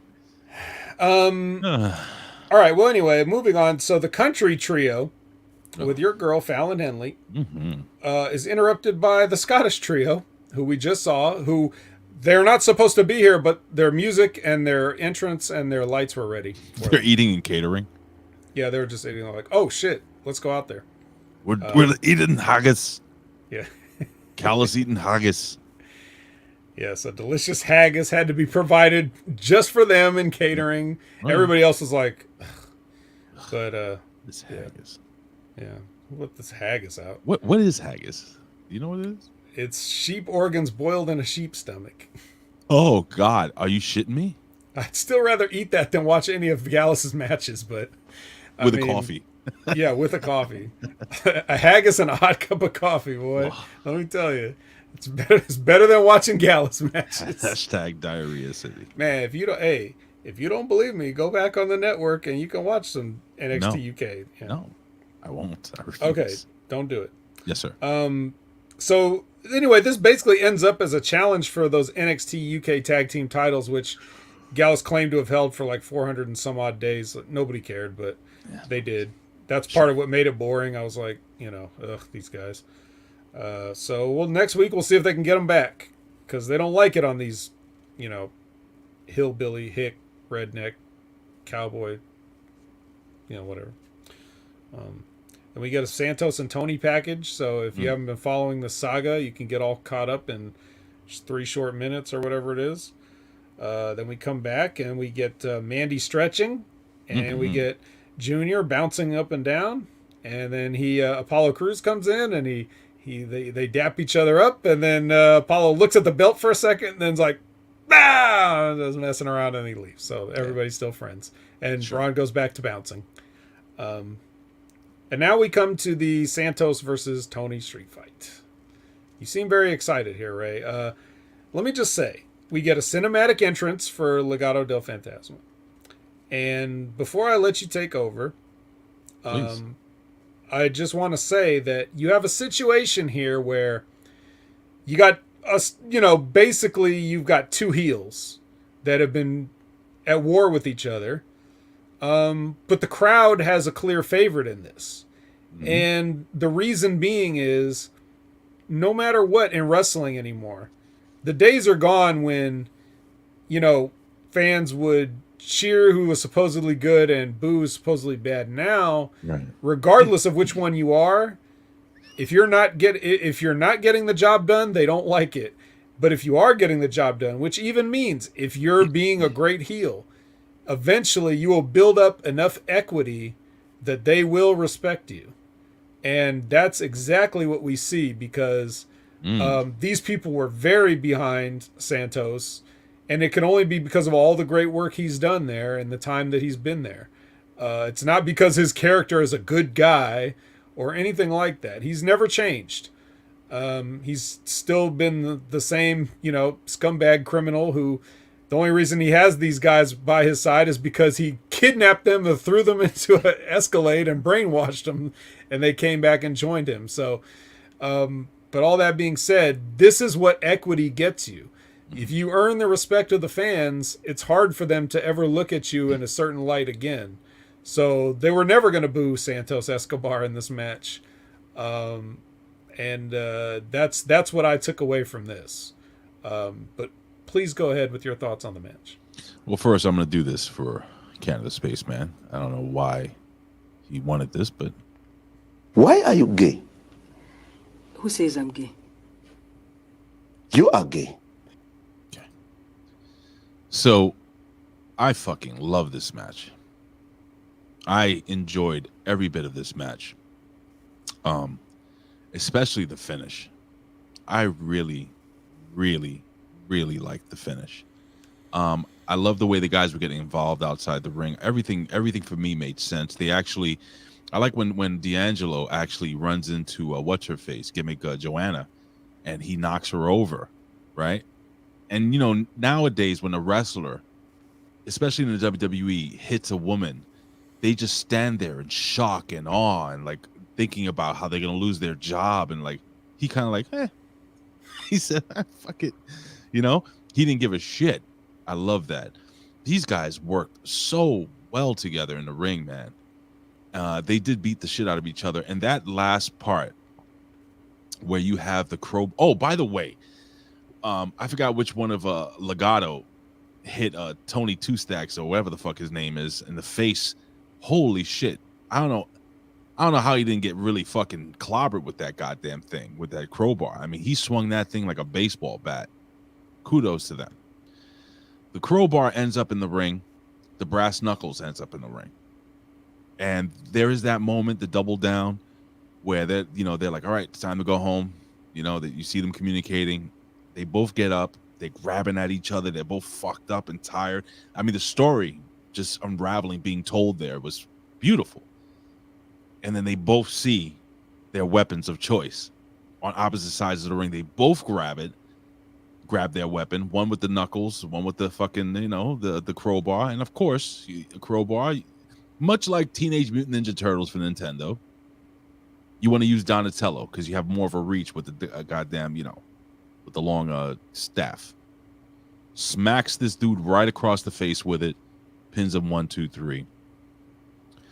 I found it to be beautiful. Like, I really, really loved this finish, this match. I was excited to hear what you thought about it, whether you thought I was just being the fucking mark or whatever for this match. But I just thought everything about this match was really, really good. Not too crazy over the top with a lot of the shit they did. This was good. This was very, very good, and a fitting way to end the fucking the shenanigans. Now, what happens now? So now Legato, obviously, and not Legato, did they stay in NXT? Because that was part of the plan. That was part of the agreement. They stay in NXT. Maybe they become part of the family. Maybe they become their own thing. I think it'll be sad if they all, if they separate them, because I think Escobar with Legato is money on Raw or SmackDown. So many thoughts I have. Escobar, I forgot who mentioned here that they believe that Escobar is going up to the main roster. There we go. Labrat. Is Santos going to Raw to help Ray with Judgment Day? Ooh, that works for me. So, Vet, a lot of shit to unpack here, brother. First, do you agree with me that this was a really, really good finish? Well, I didn't like this is typical WWE overacting and overselling with the whole, oh, there's some brass knuckles over there, and there's a crowbar. Like, we get it. That's corny shit to me, but that's just how WWE does it. So, what can I say?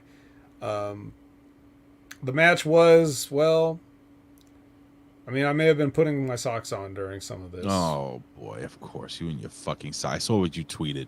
A lot of socks.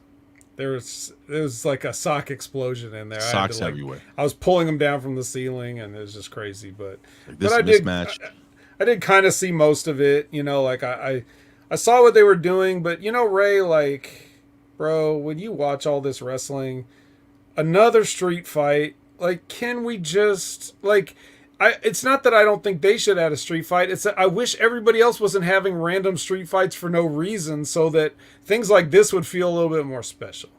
That's all I'm saying. It's not their fault. They're just doing what was booked for them to do. So, I don't know. I've been tired of this thing for a while. I really thought that it's been corny in a lot of aspects.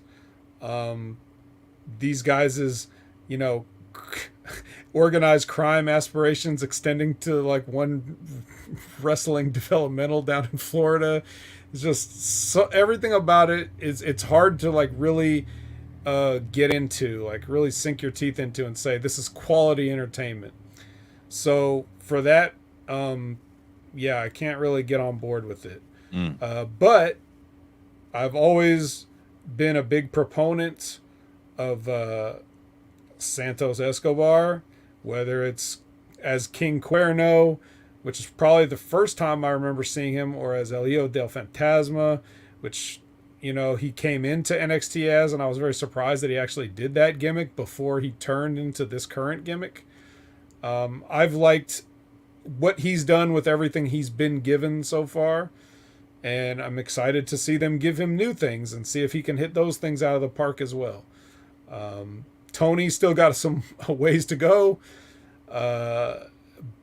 but his stupid cartoonish gimmick isn't fun anymore to me. It wasn't fun like it was when he first came out, and we were always like, hey, oh, hey, Tony, right. Hey, and now we're very half-heartedly not into it anymore, and that's not necessarily his fault. It's more their fault. So I don't blame him, but he's done good, you know, for a guy with very limited experience. I think he's done well too. So now that this shit is finally supposedly over, let's see what the next chapter is for each of these guys. That's the most exciting thing that I feel comes out of this whole thing. Yep. Don't disagree. So it's over. It's over. It's over, Rock. It's over, Rock. All right. Speaking of not over, here's Indy Hartwell, and she's hanging out with the K-Sounds. You know, I guess they're buddies now. And then someone comes up and they have staring at the ring. And someone, but don't worry, Ray, because someone comes in and magically hands India an envelope, and inside the envelope is a little sketch, a drawing of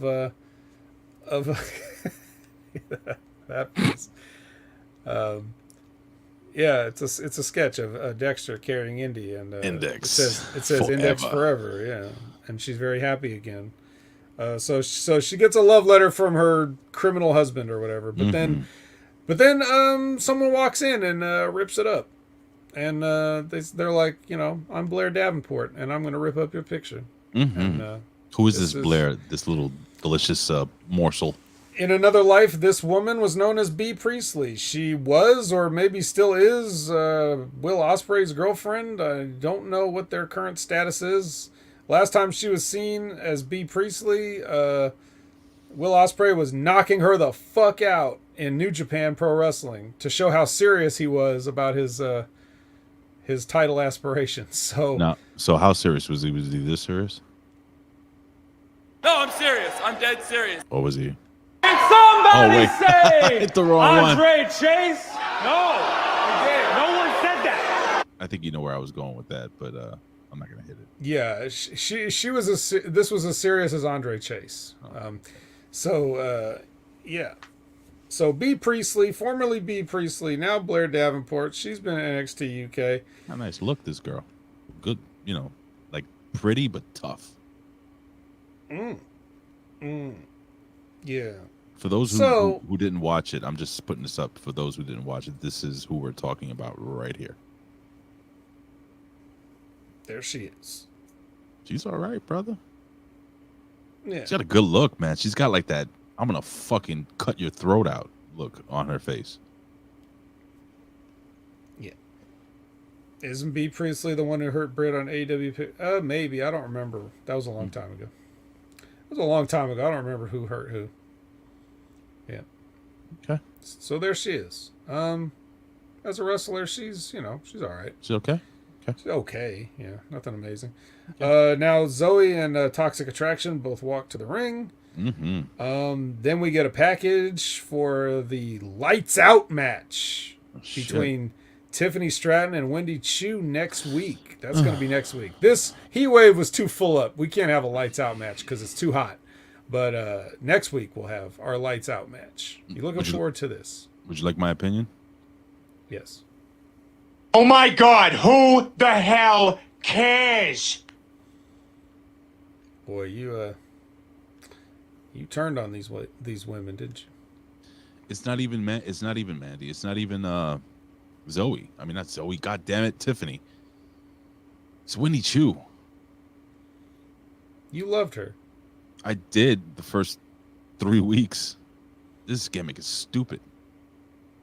They need to get her out of this fucking onesie now, quick. No. Do something else with her. If they get her out of the onesie, she'll have to diet. No, well, she'll have to lay off the orange sodas. Not a fan, but I was a fan of this match. Big fan. Okay. All right. Well, we get another QR code. Is this QR code still related to Zoe Stark, or is this a new debuting wrestler? So the QR code. Let me see here. Who scanned it? Raise your hands in the chat. Who scanned it? And what did you get? Let's see. I didn't scan it. Did you? Hell no. Do you think I have a QR code reader? I gotta waste time on that. Let me do it right now. Fuck it. So we're gonna do this live. I'm actually gonna. All right, Bill O'Reilly. Oh, that's what it is. Okay, here we go, and let's see what comes up. I didn't do it last night. Okay, it just took me to parts unknown. What is that? And it's telling me to sign. I don't know. It took me, as I said,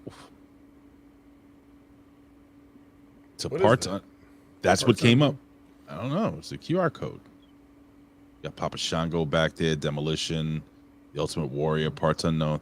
This is when so allegedly, and I'm reading here, it was a picture of Zoe Stark holding up the NXT title when you scanned it. Okay. Well, I just thought it was odd that Zoe was brought in with a QR code, and then they still have this QR code when she's having a match. So I wondered if it was related. But Zoe versus Mandy now. The reptile and the giraffe get ejected by the ref and Nikita Lyons. So a lion ejected the reptile and the giraffe. So Professor says $3 off Cricket Wireless monthly bill when you click on the QR code. Oh, good. Cricket does ads with Charlotte and The Miz, so that checks out. I don't know. What do you want to say about this match? I don't have a lot of notes on it. I just have the note that Zoe hits the go the hell to sleep, and then Mandy like adjusts her boobs. Well, there was another blackout during this match, and this is when Brandi Rhodes was getting pinned. So I'm assuming there was boobage or nippage, another nip slip. So somebody backstage has got to figure something out. A lot of titties hanging out. I thought these two girls had a fantastic match against each other. Were you putting your socks on here too? No. Pants? No, I watched Shaving? it. I watched it. All right. So before I get into this, Elizabeth has a question. She says, "Here's my question about this match. How is it legal for Mandy to put on the brace and use it as a weapon?" It's not a weapon because so basically what she's talking about is she's skipping ahead to the finish, which I was going to bring this up too, but right. We can either answer it now or we can wait till you give your assessment and then. Well, I'll just say that I thought these girls had really, really, really good in-ring chemistry. These girls worked really well together. The more I see Zoe Stark wrestling, the more I see why WWE is so high on her. She is a star. She is a freak, a freak of nature. She has a really old and a husband, freak of science. A really old boyfriend. Oh, she's going with them old boyfriend type. Bro, dude. So I went on her Instagram. I said, let me see what Zoe Stark is outside of the ring. All right. And there's a picture of her with who I thought was her father. And then I followed it up with a picture of them making out. Maybe she's just making out with her father. Yeah, well, that's... You know what? Answer bring up the whole point of the finish. Why don't you tell us the finish real quick? I want to look something up here. Tell us the finish, and then I agree. I'm like, how could you? It's a foreign object again. Is NXT 2.0 ECW 2.0? They might as well at this point. Well, it's funny because this finish I did like. It was almost as though I don't remember, like, now that I'm thinking back on it, I can't remember if the ref was directly just standing there watching her put the brace on or if he was distracted with something else. But either way, I guess it's a thing. It's a case where, like Liz pointed out, Zoe wears the brace in the ring. It's a brace. She's not using it as a weapon. Mandy's finish is a running knee. She's wearing the brace. The actual knee isn't covered. If you notice, the brace does not cover the knee. Mm-hmm. So perhaps it's just a case of the ref not being able to prove that Mandy actually hit her with the brace, even though he may suspect that she did. So it gives Zoe an out, and it gives Mandy a little bit of heat. And it puts a question on the ref, like a little bit of heat on the ref, like, hey, how are you going to allow this? So, I don't know. But I like the idea of the finish. Do you know former NWA champion Tim Storm? Yeah. Is that her boyfriend? No, it's not, but he looks just like him. Am I off here? Well, it's hard to see with her face on his face, but I mean, he kind of looks shaped like Tim Storm in that pic. I thought it was fucking Tim Storm. Are you sure it's not Tim Storm? It's definitely, that's not Tim Storm. Okay. Hey, good for him, man. Who is that? I don't know. I'm going through her whole fucking gimmick, Schnabitz here. It's weird. Remember how I said that she's very unattractive? Yeah, that was mean. Right, it was mean. And God forgive me for that. But, there's certain pictures that I could see, like I'm going through her Instagram here, like this one with the cat. Yeah, she just looks like a normal, pretty girl. It's like she looks worse with the makeup they give her. Does that make sense? Sometimes, yeah. It's like she's not ugly. She's actually a pretty girl. But this is the thing. Like, what happens to your face when you take all that growth hormone and steroids and shit? You think she's on steroids? Yeah. Well, at least at one time. Maybe she's off it now, but oh boy, forget it. Come on, dude. You can't no woman can just have shoulders like that. No? You can't. It's physically impossible. Well, hold on. What is a woman? Well, I don't know. But like cat pictures. She likes I'm not going to say it. I wonder if the old man died. Hey, look. Ooh, did he leave her a cat? She's like 30 years older is my boyfriend. My boyfriend is so much older than me, but I like it because, his penis is a little wrinkly and stuff, and it looks like the back of my neck, but it turns me on. Here's the deal. Here's the deal, Ray. You know this. Come on. We've been on planet Earth for a number of decades, right? And you know this. Like, depending on, it could be the same woman, but depending on the hair, the makeup, the presentation, the lights, and everything, you could get two different people at any given moment. Right? Mm. So, right? I'm talking to you. Sure. You didn't even hear a word I said, did you? You're just reading comments. I was reading comments. I'm sorry. I have to apologize. Let me just say it again. Okay? Do it. The hair, the makeup, the lighting, the clothes, everything. You could see two different people depending on all that stuff. Same woman, two different faces. So, anybody that was watching Aquaman and was like, ooh, Amber Heard or whatever, and then they watch the trial, they're probably like, oh God, who's that dude? Yeah. So, it just goes to show you the people we think are attractive, sometimes they're not. Right. And sometimes the people we give shit, like Zoe Stark, may have a little natural beauty, but she also has some scientific enhancements. So, Well, Tim not Storm. judging, just stating. Tim Storm. Tim Storm, former NWA champion, color commentator Tim Storm. Did you ever hear me and Ben's interview with him? No. Yeah. Is he pretty cool? He seems pretty cool. Fucking gentleman. Like old school gentleman. We spoke with him for well over an hour. I forgot if we were doing Impact Attack. I forgot how long ago it was, but Tim Storm, good man.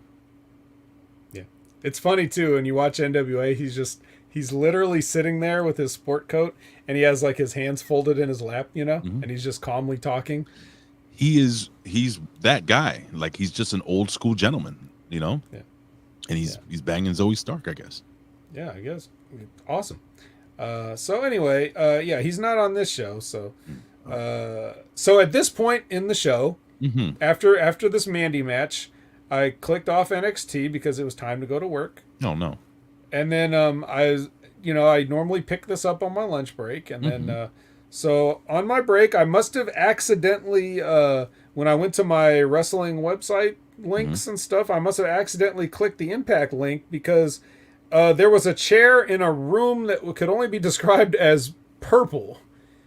Like, this is the kind of room that Prince would be like, I don't know about this, guys. You know, like, it was a very purple room. So I was like, did I hit the Impact link? But then in comes this guy. We've seen him before. Remember that? Yeah, the world's largest love machine.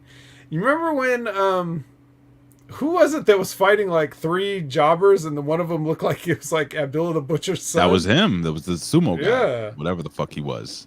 Yeah, it was him. Yeah, so anyway, Quincy Elliott, the super diva. What'd you make of this? Wait, hold on. Wasn't he also part of the Chase U crowd?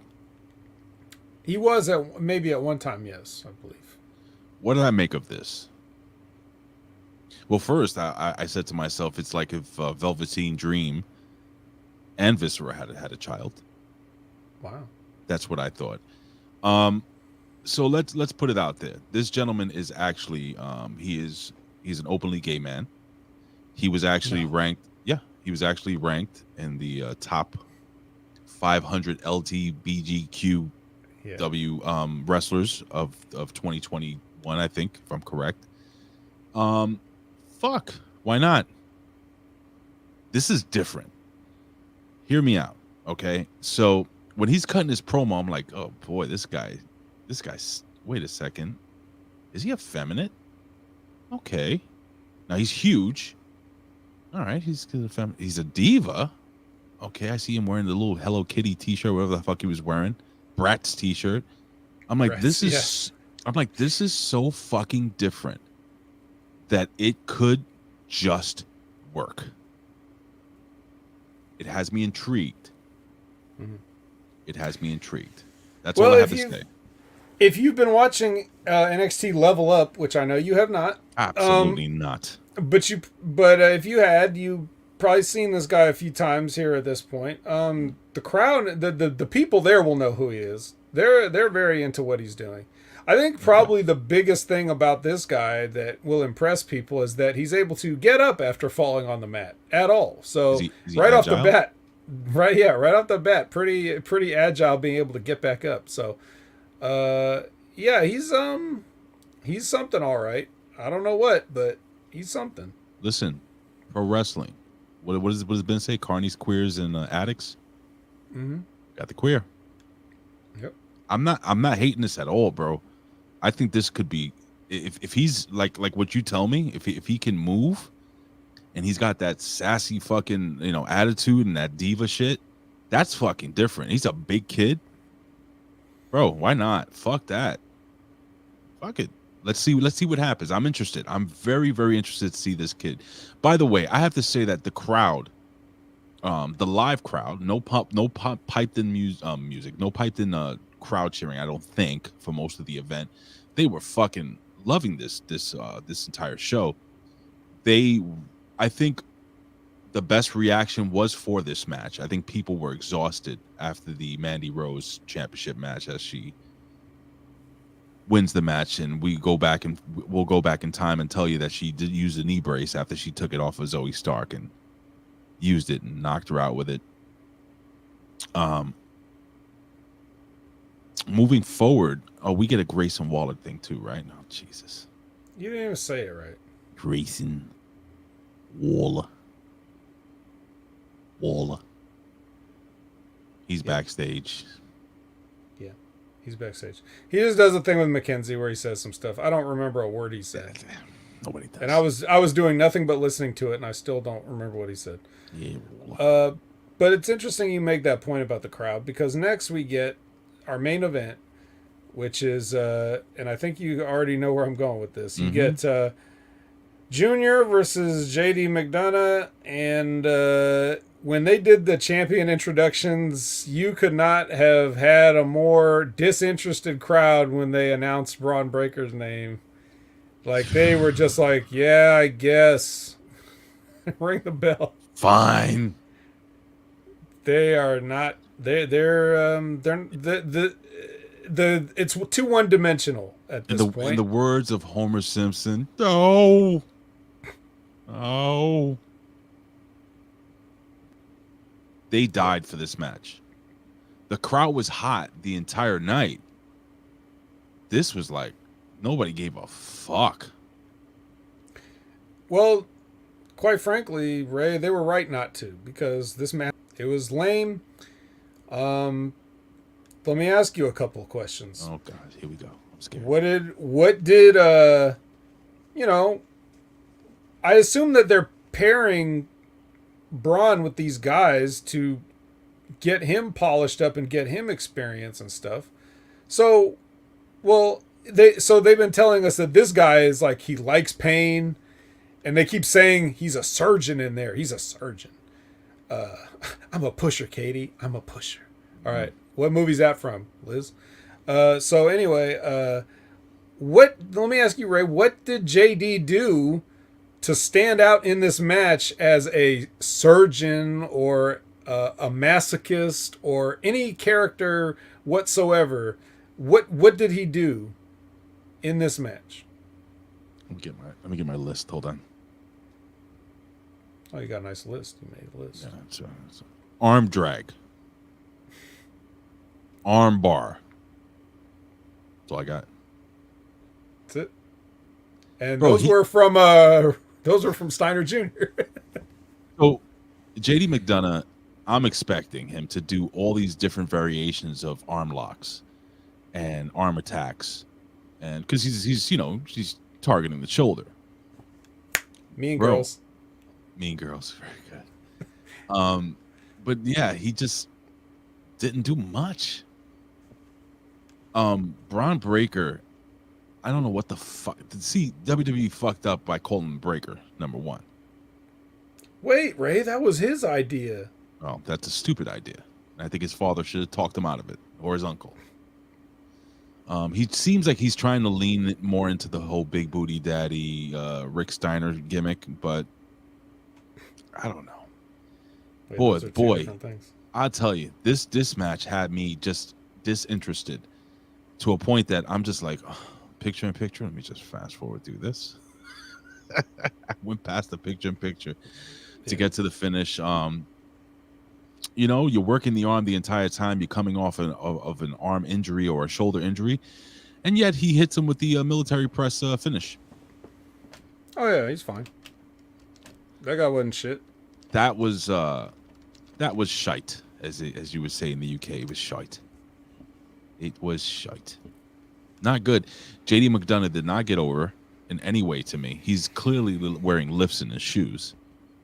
And how did he and what did he do to get Junior over, which was his purpose of being there? Fucking nothing.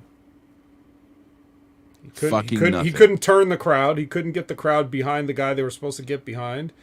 And what the fuck? You get hit with a spear and then you start bleeding out of your mouth?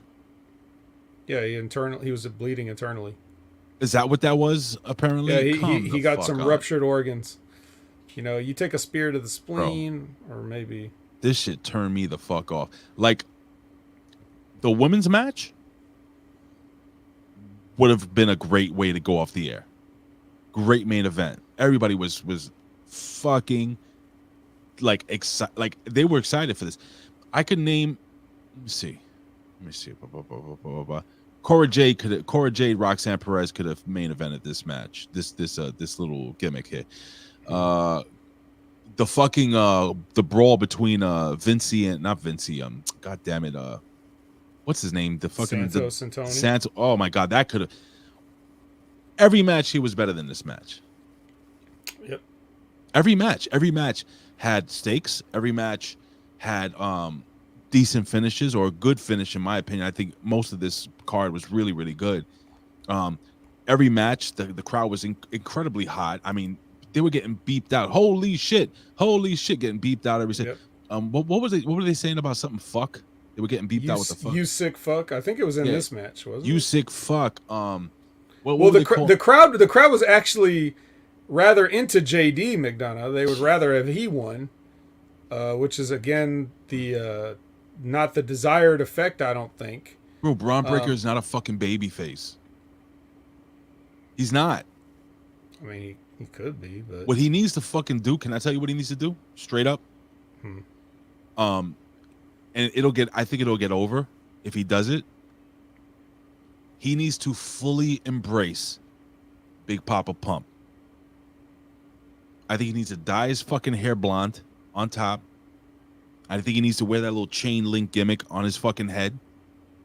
Go out there, talk about how he's with the fucking freaks, walk around with women, pull women from the audience. Do all that shit, bro. Start doing Steiner math. So you just want him to steal his uncle's gimmick completely? Yes, 100%. Well, that ain't gonna work either. Well, it's gonna have to because this shit ain't working. Yeah, it ain't. But this isn't working. Not the answer. This incarnation of what we see is not working. That's why his father wasn't over. His uncle was over. I mean, his father was over, but not as much as his uncle. His uncle was a superstar.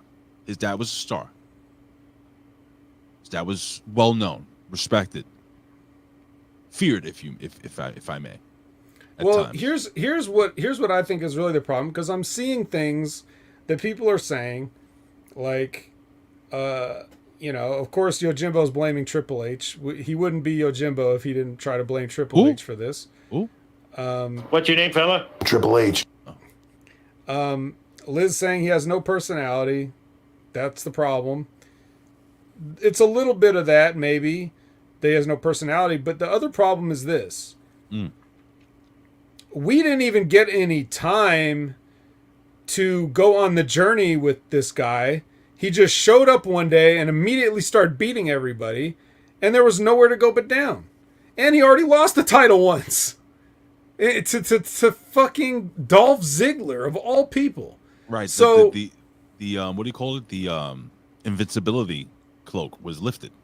Yeah, so not only did you smash him over immediately, and then you smashed him under way too soon for no reason. For what? To give Dolph Ziggler an NXT championship? That wasn't supposed to be what this whole thing was about. And so the problem is, those people in that audience, or even the casual, like not the hardcore, but the people that or just quietly watch NXT and don't go to Twitter to complain about shit, but they just watch it. Mm-hmm. They don't get to feel like Junior is their guy because we already feel like he's the company's guy. Right. This is what happened to Roman fucking Reigns, and they already forget. Like how quickly they forget what happens when they try to shove people down our throats and make it so obvious that they're the chosen ones. That there's always a chosen one, but you could at least trick people into thinking that it's their guy. Mm-hmm. You know what I mean? So why do you think guys organically get behind or movements, the fans get behind movements like Bryan Danielson or CM Punk? Because they know that those guys were not chosen. So it's like, well, we're choosing them. Yeah, they're not as cool as the chosen guys, but they're our guys because they're not your guys. And we want to see our guys be the guys. And they didn't ever get a chance to let Junior be that guy for them. They just immediately put him over. And how could you not? But at the same time, I'll tell you how you could not. You could have just had him start from the bottom. You know, like Drake. Start from the bottom.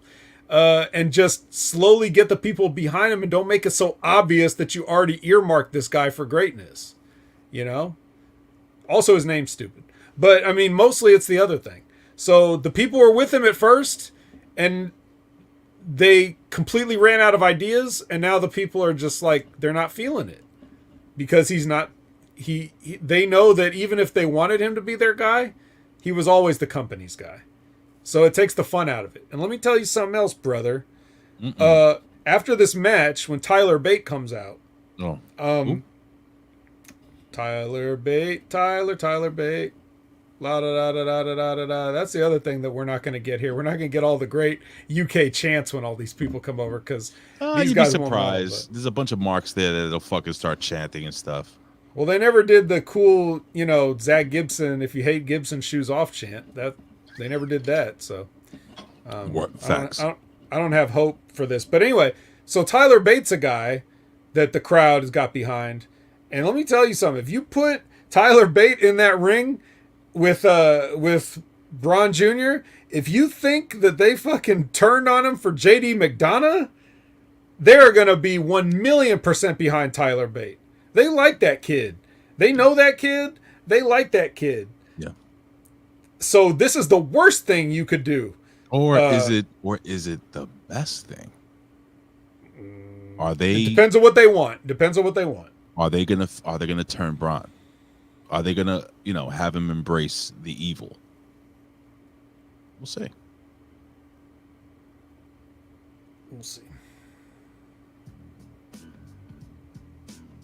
Well, Vet, this was a fun little episode we did here. Just a little over the 2-hour mark. It is always an absolute pleasure, my friend. I assume you were speeding things along because you have a virtual doctor's appointment? Well, I have to pee, too. I mean, I could sit here another 15, 20 minutes. Well, I wonder if... Do I have to pee in a cup and then show them on the video? Look, I peed. I don't know. They're like, now we need you to taste it. If it's bitter? Bitter or salty? Anywho. Frank Sprinkle Barrel ass says, why is it Braun versus little dudes? Did you see it? This fucking JD McDonough's taller than him. They need to find people who are shorter than him quick. That was I'm telling you, that kid, he wasn't that tall a year ago. JD McDonough. So I don't know how you wrestle with lifts. It must be like wrestling with fucking high heels on or something. But what do you got planned, brother? I'm gonna piss myself. I'm gonna hold it in. Not that I have to, but just relax here with an empty bladder. And what do I got planned for today? Nothing, but I'll tell you where you can find me when I do have something planned, and that is at Opinion Haver everywhere, including, twitch.tv/Opinion Haver. Guys, I need your help with that hashtag campaign. You guys aren't getting it. I don't need likes, okay, on those tweets. I don't need a retweet. Retweet it. You can stuff your likes in a sack. I need the retweets and the hashtag turn off the lights. It's spreading. The WWE's doing it. NXT's doing it. They think they're fucking cool. They're not cool. And Impact, you can be different. You can be different than the big boys. Yeah. Make your show the gritty, dark, realistic show. And don't do all this cartoon buffoonery that these big, so-called big companies are doing. Be different. Turn off the lights. Vet, I think it's working. What's happening next week? What are we having? What kind of match are we having? On what? On NXT 2.0. Next week we're having a lights out match. Are you going to let NXT be the ones to turn the lights out? Somebody's got to do it. Come on, Impact. Come on. You're this close to being the best American wrestling show. Stop fucking it up. But anyway. Yeah, even though you're Canadian. But North American. So, that's where you can find me. As of now, I'm not booked on any PWC shows or anything like that. Although if you do follow the PWC network on all the social media platforms, you will find extra vet content there. If you're into that sort of thing. Some of you may not be. I think that's pretty much it. Okay. Oh, go, once again, just in case you never did, go check out on the Hameen Media Group YouTube channel. Check out Ray and me sitting with Stevie Richards having a nice conversation about the correlations of mental and physical health and what you can do. It's a very enlightening chat. It's free on the YouTube. Check it out. It needs more views. Get those views. And of course, visit Stevie Richards' YouTube channel for all of his great content as well. Hashtag Go get ahead. more views. Hashtag turn off the lights. Mm-hmm. All right. Well, listen, I'll keep it short and sweet because usually me and Vet chat a little bit after we get off the air, but I'm literally hanging up on the phone as soon as I gotta fucking miss. Anyway, listen, guys, thank you guys for supporting us here at HMG. Again, head over to channelattitude.com, as I usually say. Colin killed the Ridiculously Random podcast, and who knows if we're ever coming. I don't know. Never. It's canceled. It took longer than 6 weeks, but I did it. Anyhow, now let's get hashtag turn off the lights going. I really enjoyed doing the show today. I'm looking forward to seeing the development of developmental as we move on. Hey, I always say I would do this for a living, but if I couldn't, I'd do it anyway. Why? Because I love talking wrestling. In the words of the incomparable Bill Apter, who I just had a conversation with a couple days ago. He's doing very well. We'll see you at the matches. We will. We'll see you here next week, guys. Follow me on social media down there. Big Ray Hernandez. It's awesome. On TikTok. TikTok's fun. Say goodbye, Ben. Goodbye, everyone.